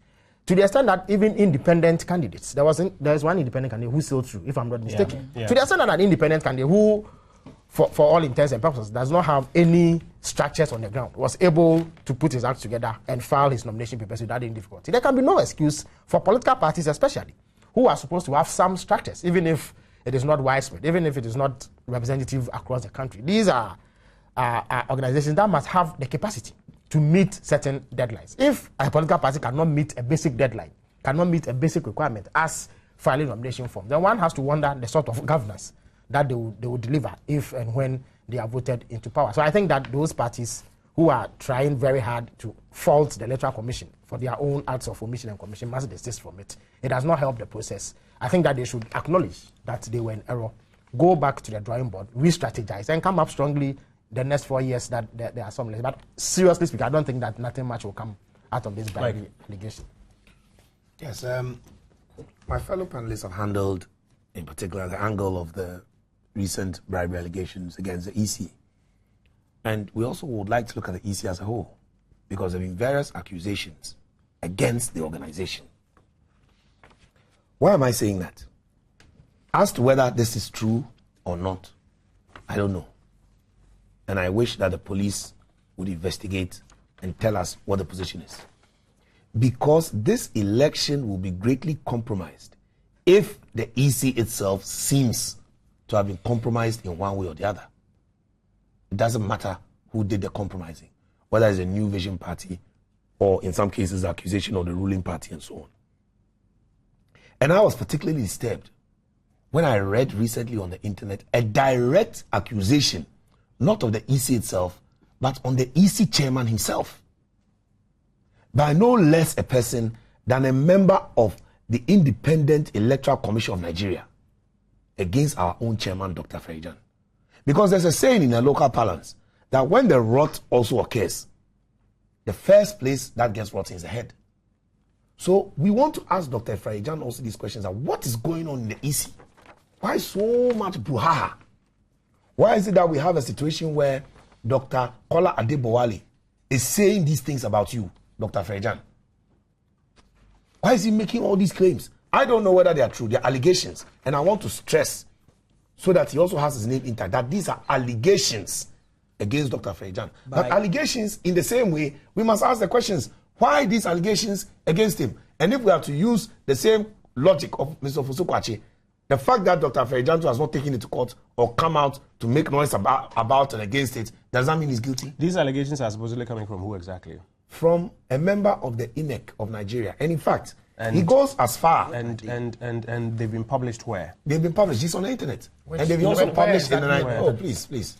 Anybody who these days will, by also God's grace, have free SHS. Don't worry. Can Just go tell us to where. Google. Just tell us where. let me add. Just tell us where. Don't worry. Felix, why are you so worried about free SHS? Just tell us where. Yes. Let's not go off. All the children who are looking at free SHS, please go to Google. When you go to Google, just hit Dr. Aferejan and you can hit, for example, Nigeria. Mike, let's be I'm quick. just giving you, yes. Let's be quick with this. Let me This allegation is being made by who and published where? This allegation is being made by Dr. Kola Adebowale of the Nigerian Independent Electoral Commission. And it's published and where? it's published in the This Day newspaper in Nigeria. Okay, so the This Day newspaper in Nigeria says... The man says that, and he didn't just say that. The man says. Yes, says Aferejan. And he says this was said in the presence of the AU Commissioner for Human Rights as well. Okay, and so there's even a witness. And my point is that where the accusations, some of them like this, he has been promised $8,000 a month, $8,000 monthly allowance. He has been promised scholarship for 10 years for his family. $1 million pension. Again, these are allegations. Thank you. And I'm very happy you have stressed it for me. This Day website is making. That the Dr. Kola Adebowale, who is not a small boy, a big man, who is part of the Nigeria EC, says Dr. Aferejan in the presence of the AU Commissioner has said these things. That he is an Nkrumahist. He prefers that the NDC stay in power because, as far as he's concerned, these he are very doesn't like serious the allegations center. you are making. Hold it. These are very serious allegations you are making. We are not in any position readily as we speak now to substantiate any of it. But the point you are making is that what? The point I'm making is that if even the head of the EC, these accusations are being made against him, serious accusations like this, then I'm not surprised that there are further accusations being made against the subordinates in the EC. And so therefore, as Ghanaians, we must be worried that the EC, who is supposed to be the impartial arbiter, the referee, can you imagine that the referee before the World Cup final we are being told that he has told another colleague that he prefers one team to win? So we must be worried that our EC is coming under attack. We must have institutional investigations into this to find out that is the EC being compromised? Okay. And if so, should we not invite more EU and AU observers? Because one reason why Dr. Aferejan, for example, is called into other countries is because there are some worries of impartialities, so that other people like himself can come and observe. So who should do this investigation of IEC? The police are investigating a specific matter now, but you are calling for a broader... Before I come to that, I am saying, for this election to be credible, there are problems like this, one of which you have raised, one of which I've raised that is on the internet, and that is in a Nigerian newspaper. Understood. And I'm saying there that should be a broader investigation. Yes. So by who? Not just a broader investigation. The police must investigate. They should decide who is going to investigate. I don't know whether they use Interpol because there's a foreign element in it and so on and so forth. But my point is this. We are going into an election, and the referee of the football match himself and his subordinates are being accused by various quarters. It is worrying.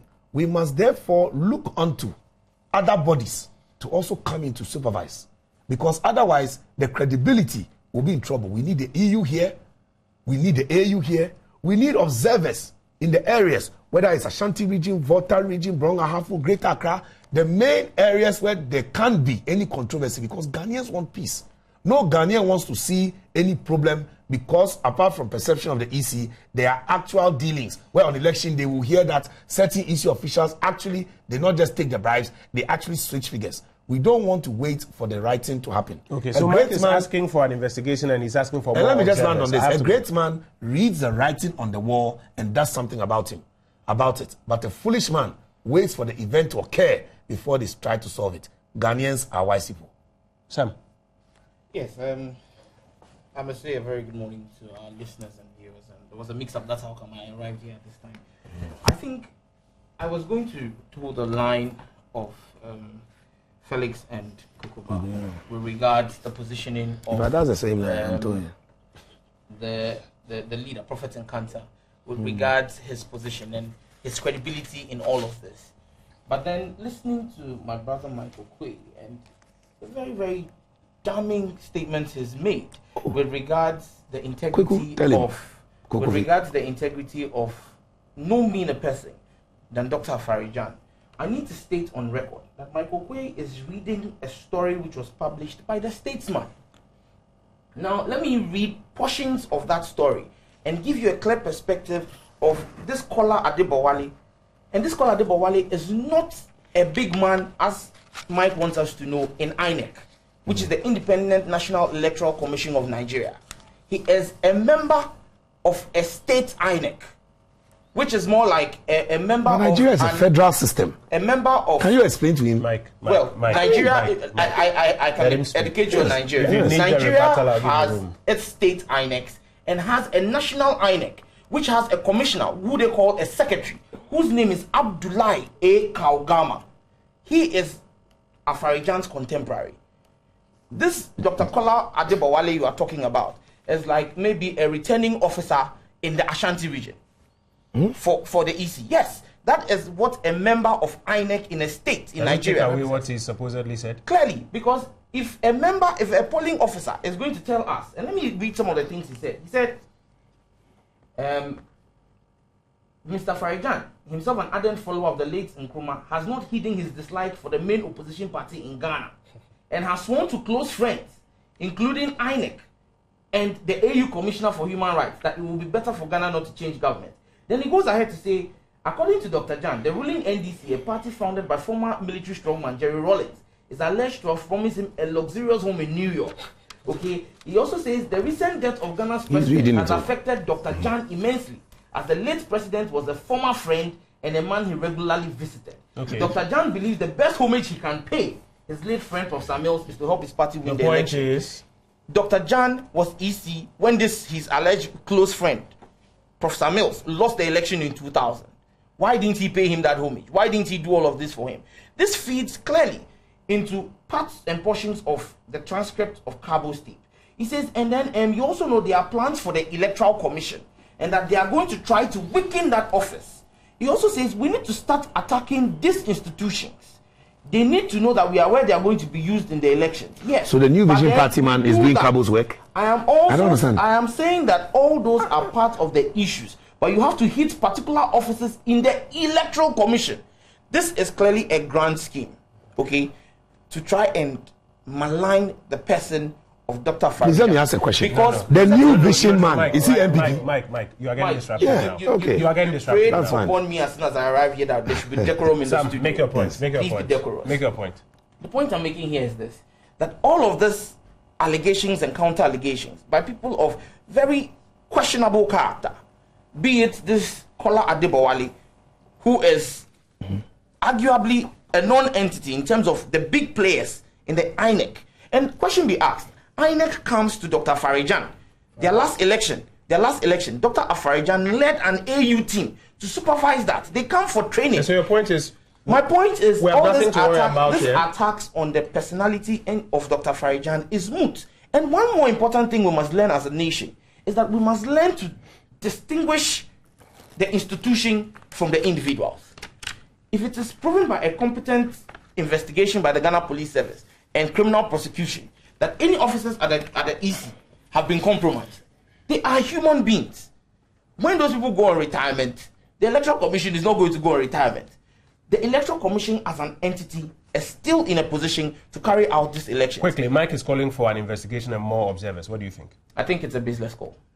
I think as far as we are concerned, our EC has always carried out credible elections. This same Dr. Afarijan has has seen the transition of power between two of Ghana's major parties peacefully, he will go ahead and carry out the same thing and retain, I believe, that the NDC will win this election and we will go ahead. 30 seconds for a quick rebuttal. Anybody around the desk? 30 seconds. You see, I'm worried that the MPP is disturbed, that the EU, the European Commission, has expressed so much confidence in our electoral process that they said they are not going to monitor it. I cannot believe that a party that wishes well for a nation like Ghana has a problem with a major international organization like the EU praising us to the high heavens that we have arrived in terms of managing our own so elections. You don't share that I don't think. Nelson Mandela let me hear you. AU and Let me hear you. Exactly. Let me hear you. I get my 30 seconds. I'm not sure. I haven't heard the MPP Yeah, but that's what he's saying. But what I know is that that foreign observer missions or monitoring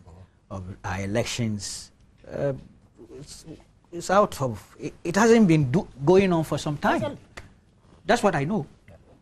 Progressively, the foreign observer mission moved out. So we are not there now. I'm not sure that's a problem. But you see, Afrajan, I am happy these days. It's not too long ago. This man was accused by others that he was even in a secret meeting with Kufuor. You recall that? At Pedasi Lodge? Yes, you recall that. And it was coming from some big voices in the NDC. That's what we've done to the EC all these years. Bastardizing them left, right, and center. Fortunately, they've kept their integrity. I have not said they are above reproach. I have not said they don't make mistakes.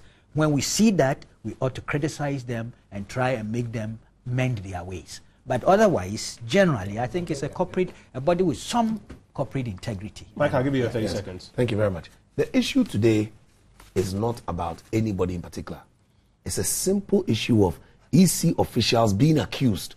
And what do we think about it as political parties?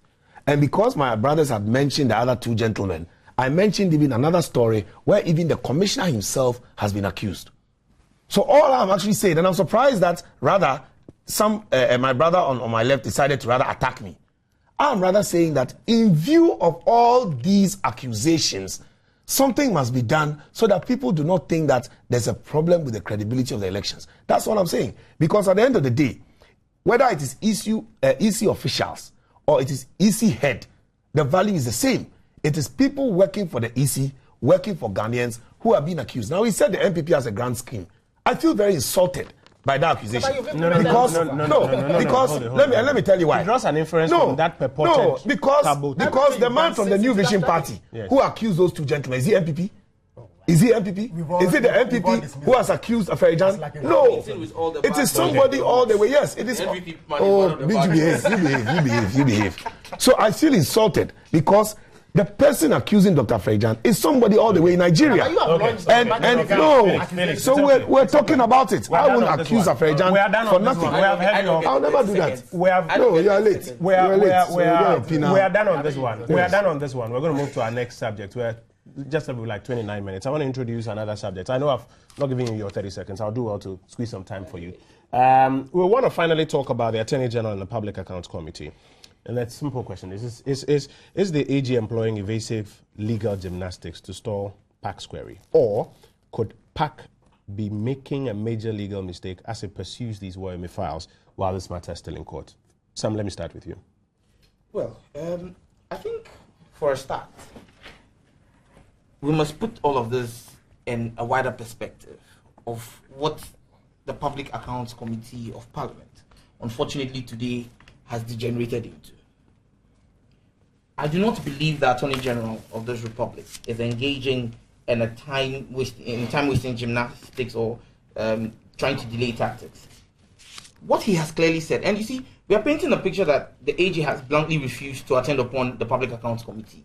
Before Parliament rose the last time, the AG appeared before that committee and raised very pertinent issues about some of the proceedings of the and issues that pertain to personalities who sit on that committee. We have seen Madam Betty Mould Idris do same. Okay, we have also seen Alfred Agbesi Woyome and his lawyers do same. Now the point must be made that the Attorney General has raised basic fundamental questions about contempt of court, about a case being in court and him having to come. And do not forget that there are two cases in court regarding Alfred Agbesi-Woyome, the criminal case and the civil case. In both of them, the Attorney General is a principal party in these two. He's actually the plaintiff in both cases. For him to come and make statements at that committee could be prejudicial and could also affect the outcome of that election. I've heard people say that Parliament and its committees, whatever you say there, is privileged. I think that is a joke, because whoever will tell me that the judges sitting on that case have been recused from watching TV and following public proceedings, that has not been done. And so the point must be made here that as far as I'm concerned, the AG has not said, I would not attend upon you. He says, I have fundamental problems grounded in law, the 1992 Constitution. And he has directed the Attorney General's, the Public Accounts Committee and his leadership to go to the Supreme Court to seek clarity on the issue. You understand me? I've heard people say, why won't Dr. Kumbo go to the Supreme Court? Why should he go to the Supreme Court? He is not appealing or crying or praying to appear before that committee. That committee wants him to come. And finally, I think what is more important to the Ghanaian people is, do we want the retrieval of any monies that have been wrongfully paid? If yes is our answer, didn't we see the same Public Accounts Committee in Ghana 50? What monies didn't we hear were misappropriated? Who has been put behind bars for that? Or who have we retrieved monies from? The number one option for retrieving any wrongfully paid money is the courts of our land. And if the Attorney General is fighting on behalf of 25 million Ghanaians in the courts of our land, I think we should leave him to focus and make sure he secures victory for us, than bringing the whole matter to become a charade of vilification of individuals and scoring very cheap parochial political points, which is what most of the time that Public Accounts Committee has been brought to right now. That's a committee of parliament. You will be careful of how you speak. I am being very careful. I'm being very careful. I mean, you're allowed to criticize them, but clearly, showing them all the respect. I believe that committee also does not have immunity from showing respect to the people who attend upon it. We have seen the comments which have been made when a member on that committee calls someone, goes out and makes statements and calls people frauds, okay, and makes disparaging comments about the integrity of individuals who are supposed to appear before that committee. I think he who seeks equity must come with clean hands, and what's a source for the goose is source for the gander. That committee must rebrand itself and carry itself with the kind of decorum it expects people to perpetuate to it, and they should go revert to their core mandate, okay? Because look, we have that committee. The Forum for Governance and Justice, Dr. Clementa Park, has for close to a year now, been calling upon that committee to invite the Judicial Service of Ghana, because the Auditor General's report says that 33 million Ghana cedis has gone missing from his coffers. That committee doesn't find that expedient, but it finds politically juicy, what it regards as politically juicy expedient for this time. I think the Attorney General should be left to fight the case for the Ghanaian people in court. Mike? Yes, Public Accounts Committee have been given the mandate as per our Constitution, not what anybody comes to say on this program. It's standing under the orders of Parliament, not the Constitution. That's an anomaly we've put out. The Public Accounts Committee is not a creation of the Constitution. The Public Accounts Committee is it's a select committee of Parliament, and Parliament has been given by the Constitution authority to look into reports of the Auditor General. Do you want me to open it for you? You're referring to Article 103. Open Article 103 and read what it says. Open it and read. Do you want me to open it for you? Because if you give me some time, let me open it for them. You have a limited amount of time. No, so I'm just asking with your kind permission. Because as for the Constitution, I know that my brothers in the NDC, they don't like to respect the Constitution. So they won't want to. Yes, they won't want to follow the laws of the Constitution. No. Let me just. I'll take some of my time to do this because I go to Felix and come back. Yes, please. Okay. Well, anyway, but you see, Kojo, I deeply regret the fact that a committee that has noble objectives to, if you like, peruse the public accounts of Ghana and ensure that monies accruing to the state are utilized in as an efficient and as an accountable a manner as possible, has allowed itself to lose the public confidence that it hitherto enjoyed. You know that it's been there for quite some time, and I recall that in times past, it was a matter, or it was a particular, it was one committee that excited a lot of public interest because the public felt that for once someone was looking over Ghana's public accounts, and someone was ensuring that people are held to account if they happen to, as it were, abuse the positions that they've been entrusted with to manage finances of the state. Now, I think that the committee is also suffering a certain backlash because of its own posturing over the period. What has happened is that their routine work of perusing Ghana's public accounts, especially with regards to the Auditor General's department, Auditor General's reports, has descended into political witch hunt. What has happened is that members of the committee have sought to use the privilege that they have in questioning persons who may have managed Ghana's finances at some point or the other to score political points. What they have sought to do is to use that platform to embarrass certain political parties. And indeed, it's a trend that I even noticed at the public, at the appointments committee. Whenever people are being vetted, that is where political points are scored. Issues that were not settled in the political arena are then transferred onto the committee with a view to embarrassing the person. And what that has created is that it has engendered suspicion. It has engendered suspicion in the minds of persons appearing before the committee. So they come there with a certain mindset that, hey, these guys are going to do me in. And so they also raise all sorts of blocks, walls, in order to ensure that they are protected from what they perceive to be what is happening here? That is what I believe is happening. That is not to say that the grounds upon which the Attorney General declined to honor the invitation of the Public Accounts Committee are not valid. Indeed, I recall that when Mr. William first appeared before the committee, his own lawyer raised the same issues, the same legal constitutional issues that the Attorney General is citing now, which compelled the committee to even adjourn. Indeed, the chairman of the committee, Mr. Kandapa, was asked to recuse himself, as well as other members. Indeed, you find that members of opposing sides on the committee were not in agreement as to the way forward on this particular William matter. And so it created a certain impression that this is a committee that, after all, has not got its acts together, and that they have allowed partisanship and political interest to cloud the general good. Otherwise, it is a very, very vital state institution. And indeed, groups like the Committee for Joint Action, CJ, which I am a member of, insisted that that committee needs to be strengthened. There's even talk of establishing a tribunal for them so that they can become a prosecutorial body. So that when people appear before them and the people are found, if you like, culpable of any offenses, they will then go ahead and even try those persons and exact punishment that must be exacted. But all that has not happened because people have begun to see that committee as a committee that is used for partisan gain rather than protecting the national interest. I'm just curious, what's your litmus test for determining how people feel about the committee? Of course, I mean, we get feedback. Even persons appear, persons appear before the committee must go there willingly. They must go there feeling that they will be heard. But lately, you get the impression that the persons going there are not too sure as to how they are going to be treated. So they also begin to raise walls to shield themselves from what they perceive would be some witch hunt. I think that the way forward is for that committee to remove the partisanship, and it's for that committee to restrain its members, because the conduct of some members of that committee has left much to be desired. People like Azikisiama, for instance, have been problematic in terms of their conduct, to the extent that they go out of their way to use that platform to make conclusive statements about individuals who are appearing about the committee.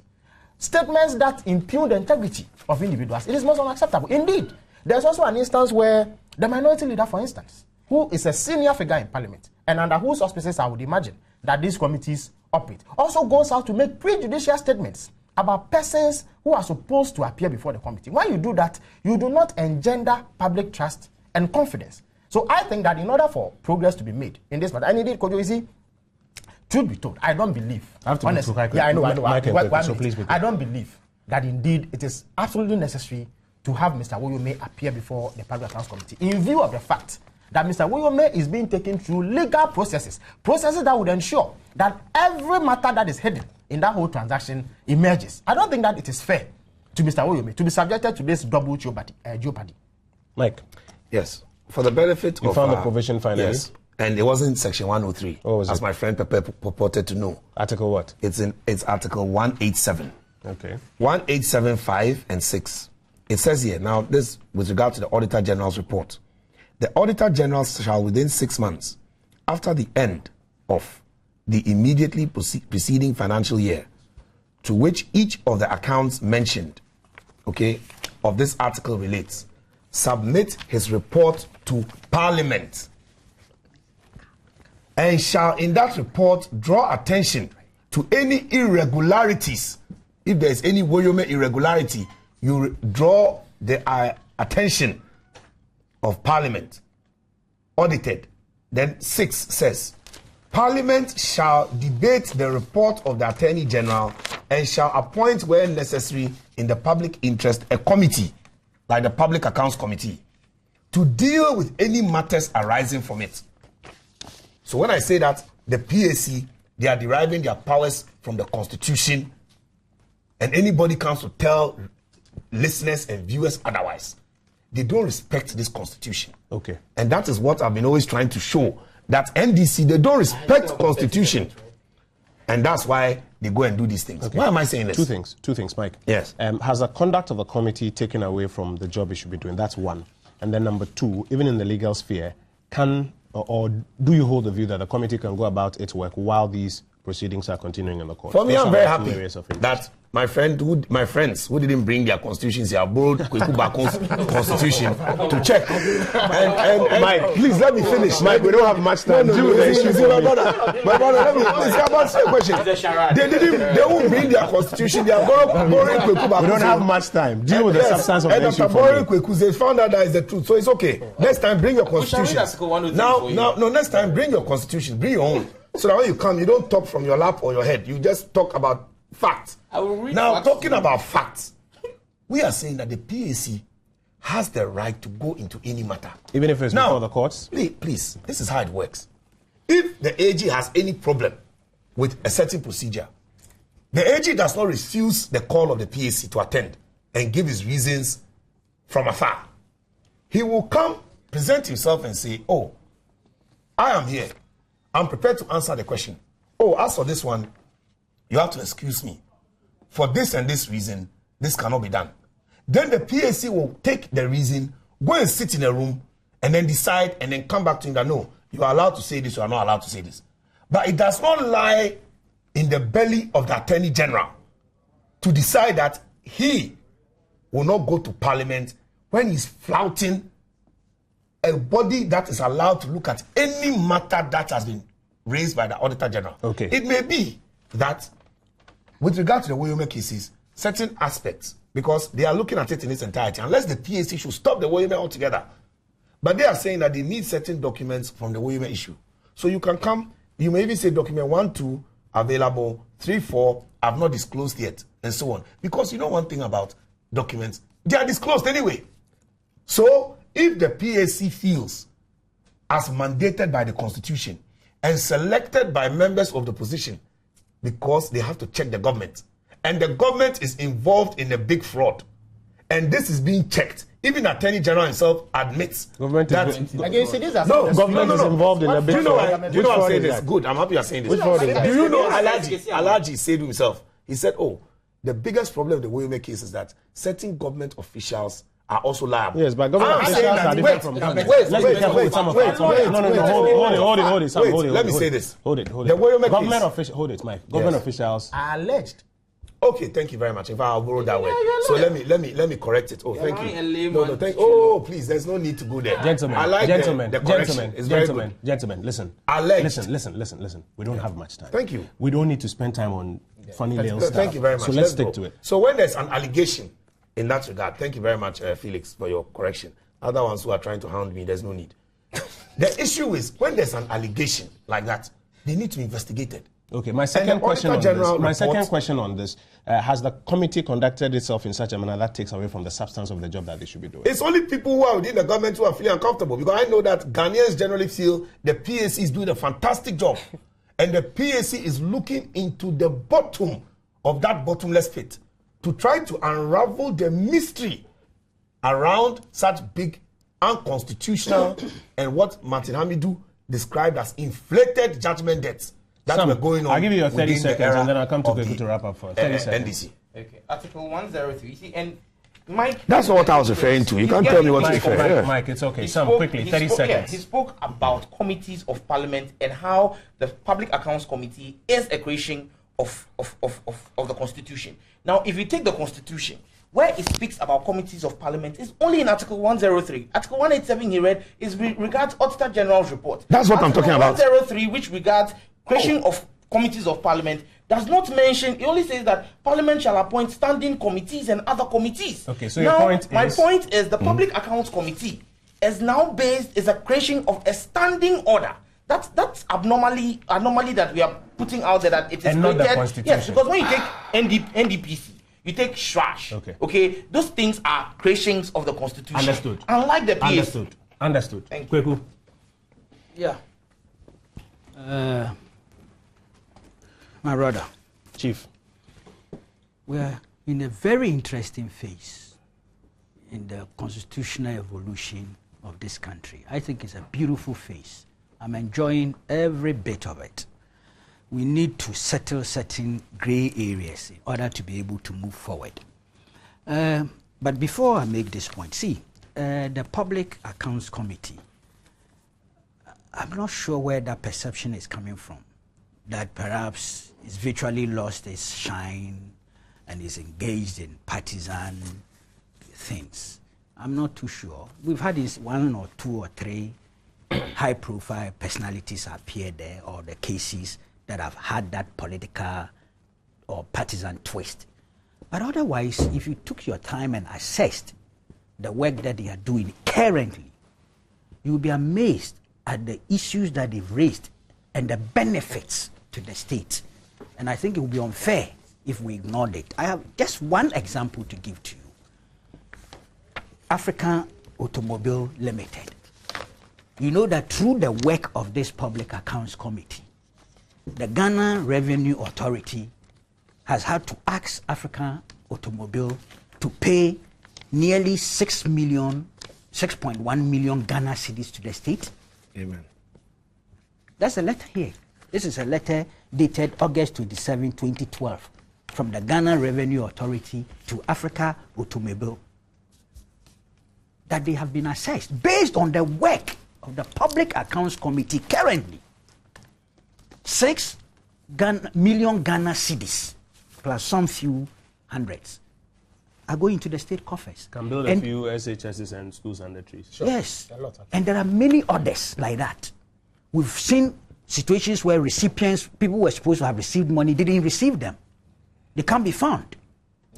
These are important landmarks in this current thing. So let's not the partisan aspects, some of which I admit have happened, blind us to the positives that have been achieved as at now. Now, what is the issue?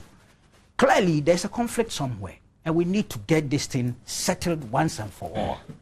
Because Parliament is a very important institution. It has the mandate to exercise legislative oversight over the executive.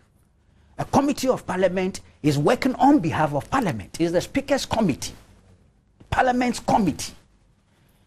In exercising their powers under Article 185, 87, 5 and 6, they are executing, in fact, they are seeking to complete the auditing process that is initiated by the Auditor General.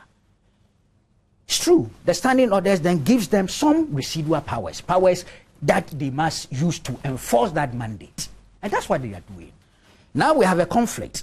The Attorney General is quoting, or is relying, if you like, on Article 127 of the Constitution. And I'm sure you know what that article says.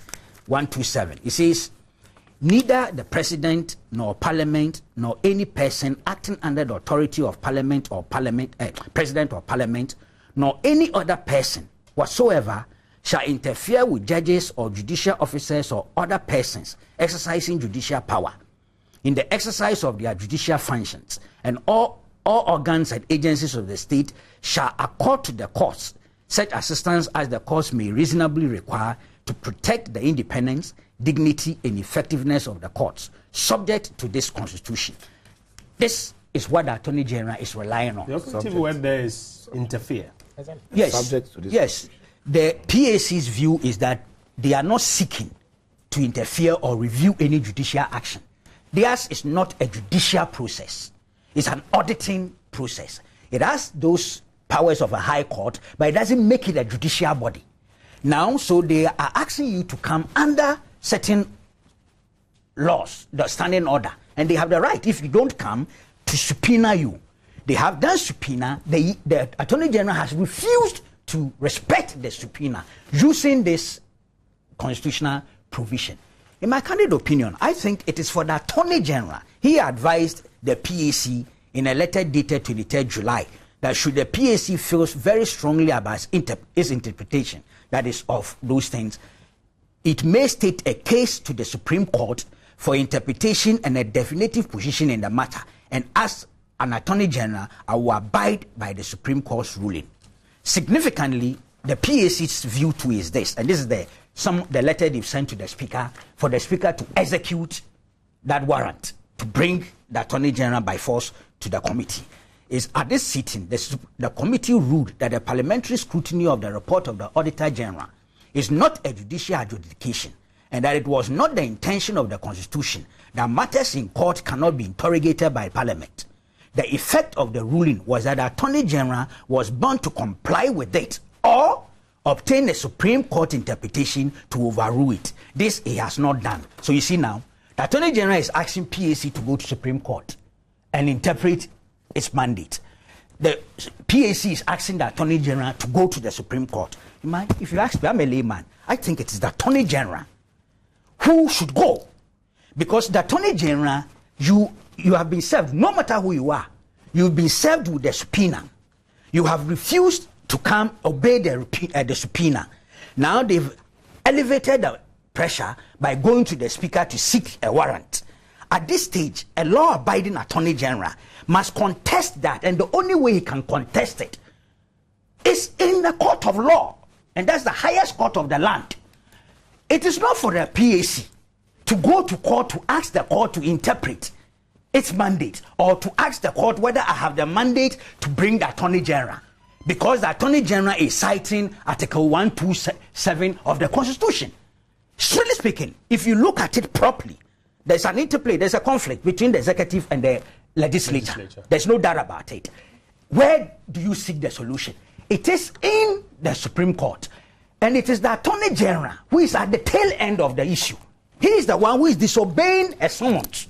In fact, he's disobeyed the summons already. He is now confronted with a challenge. We don't know how the Speaker will rule. You see, it puts the Speaker even in a very uncomfortable situation, because it is this committee that is requesting of her this exercise of her powers under the Constitution or the standing orders. I thought it would have been better if the Attorney General went to the Supreme Court. I've been told, I haven't checked, so I'm saying this with some caution, that there is a case already that the Supreme Court has determined that the Shraj at one stage actually went to the court to seek an interpretation of its mandate. Shraj was told that it is not a judicial body, even though the Constitution gives it the powers to enforce attendance and production of documents. It doesn't make it a judicial body. So it could not on its own come and seek that right from the Supreme Court. Yes, so the PAC also has those powers, but it is not a judicial body. Okay.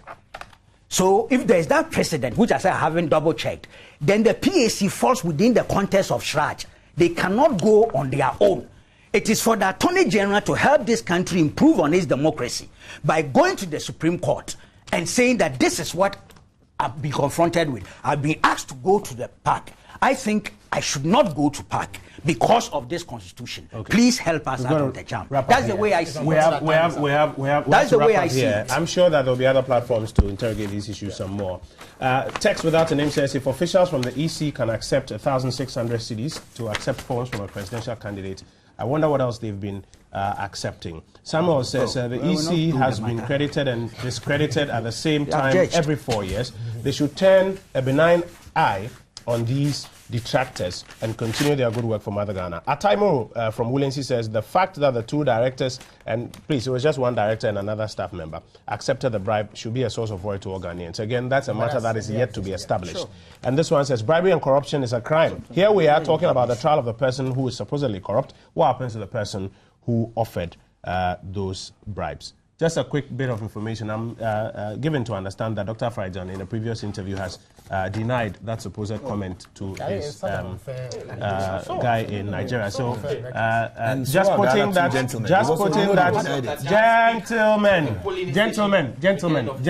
gentlemen, you have had your say. We've had a reaction. Let me put it out. Dr. Farijan has in a previous interview denied it. He says it didn't happen. Let's wrap up with final comments. Now on the subject of promises, I'm excited at the litany of promises and vision statements coming from the various parties. At least it signifies that we are going deeper on the path of an issue-driven politics. But don't just jump at a promise because it's coming from your party, or don't just jump and say it's impossible because it's coming from the other party. I'll be happy if at the end of the day you vote for the person who is demonstrating a strong plan, a credible track record to change our country. On the fact of the EC that we just discussed, you know, the credibility of the EC is critical to our electoral process. It is important that the police investigations are quickly done, and it will be helpful if the EC also helps us in this exercise to defend their credibility. On these tapes and allegations, they come and go here and there. Allegations, tapes, denials. We pray that the security agencies dispassionately investigate and act on them so that whether they are actually nefarious plans in the offing or fabricated tapes, we can deal with them both. And for the AG and the Public Accounts Committee, both of them have a job in the supreme interest of the nation. It's important for the committee and the persons that it calls upon to be mindful of that interest at all times. This is Newsfile. We thank you for watching.